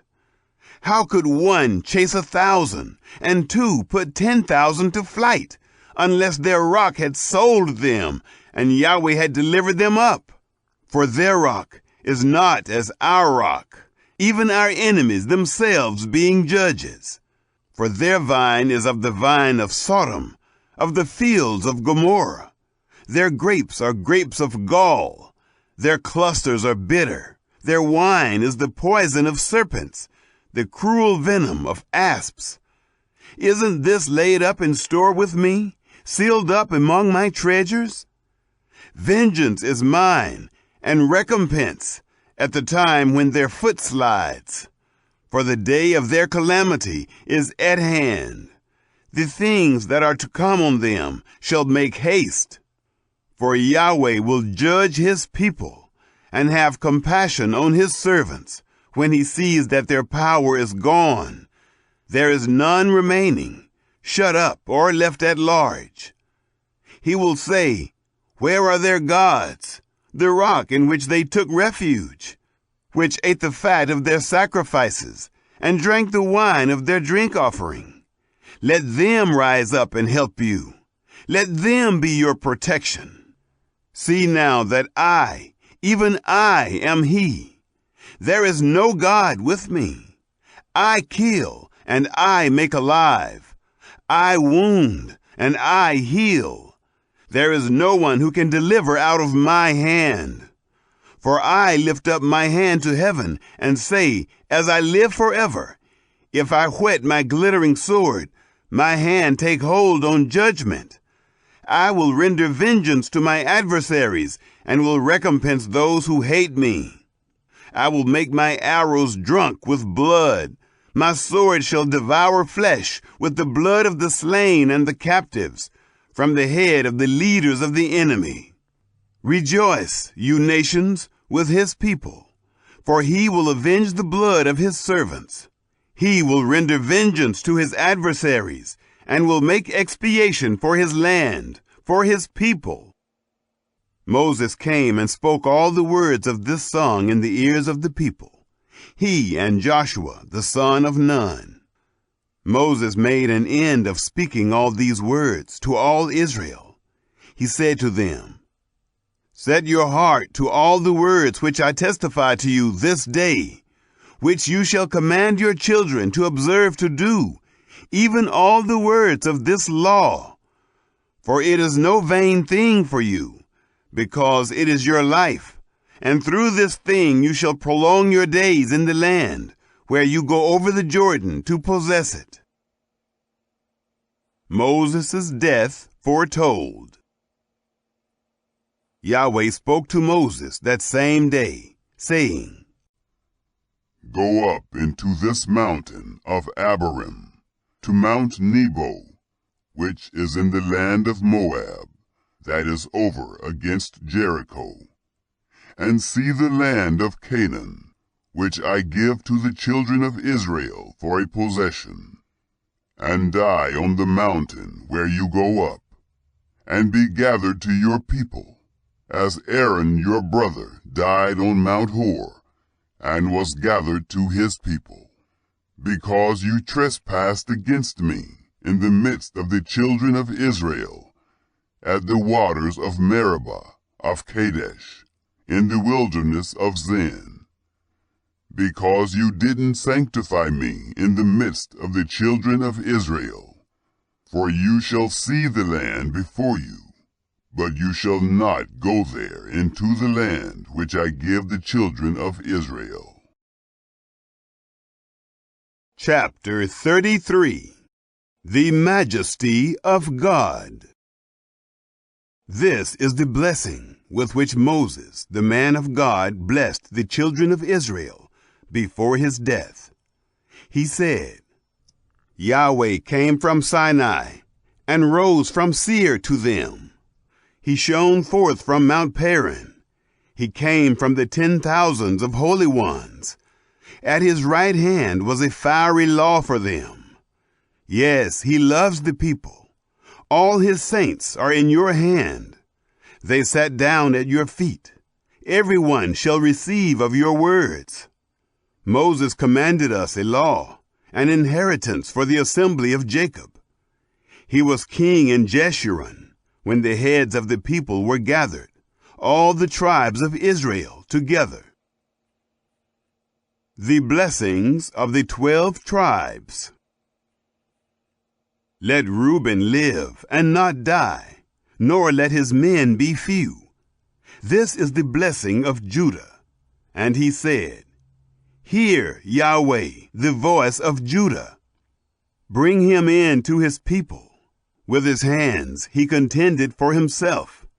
You shall be a help against his adversaries. Of Levi he said, Your Thummim and your Urim are with your godly one, whom you proved at Massa, with whom you strove at the waters of Meribah, who said of his father and of his mother, I have not seen him, neither did he acknowledge his brothers, nor did he know his own children. For they have observed your word, and keep your covenant.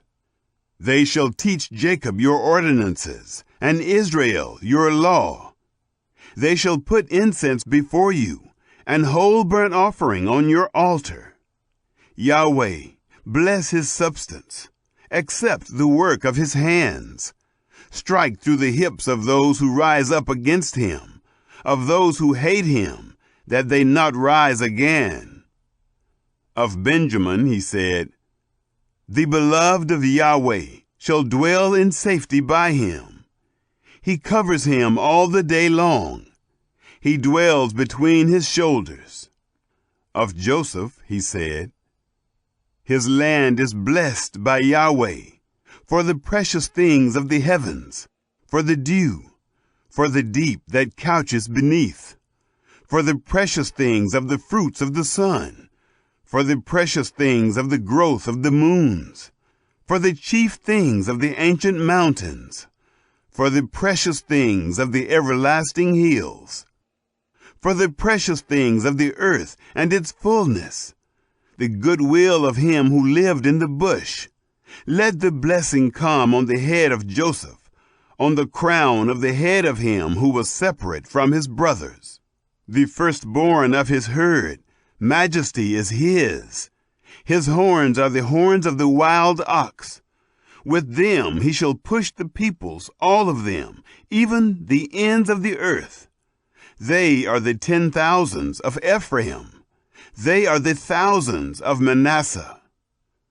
Of Zebulun he said, Rejoice, Zebulun, in your going out, and Issachar in your tents.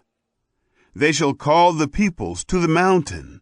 There they shall offer sacrifices of righteousness, for they shall draw out the abundance of the seas, the hidden treasures of the sand. Of Gad he said, He who enlarges Gad is blessed. He dwells as a lioness, and tears the arm, yes, the crown of the head.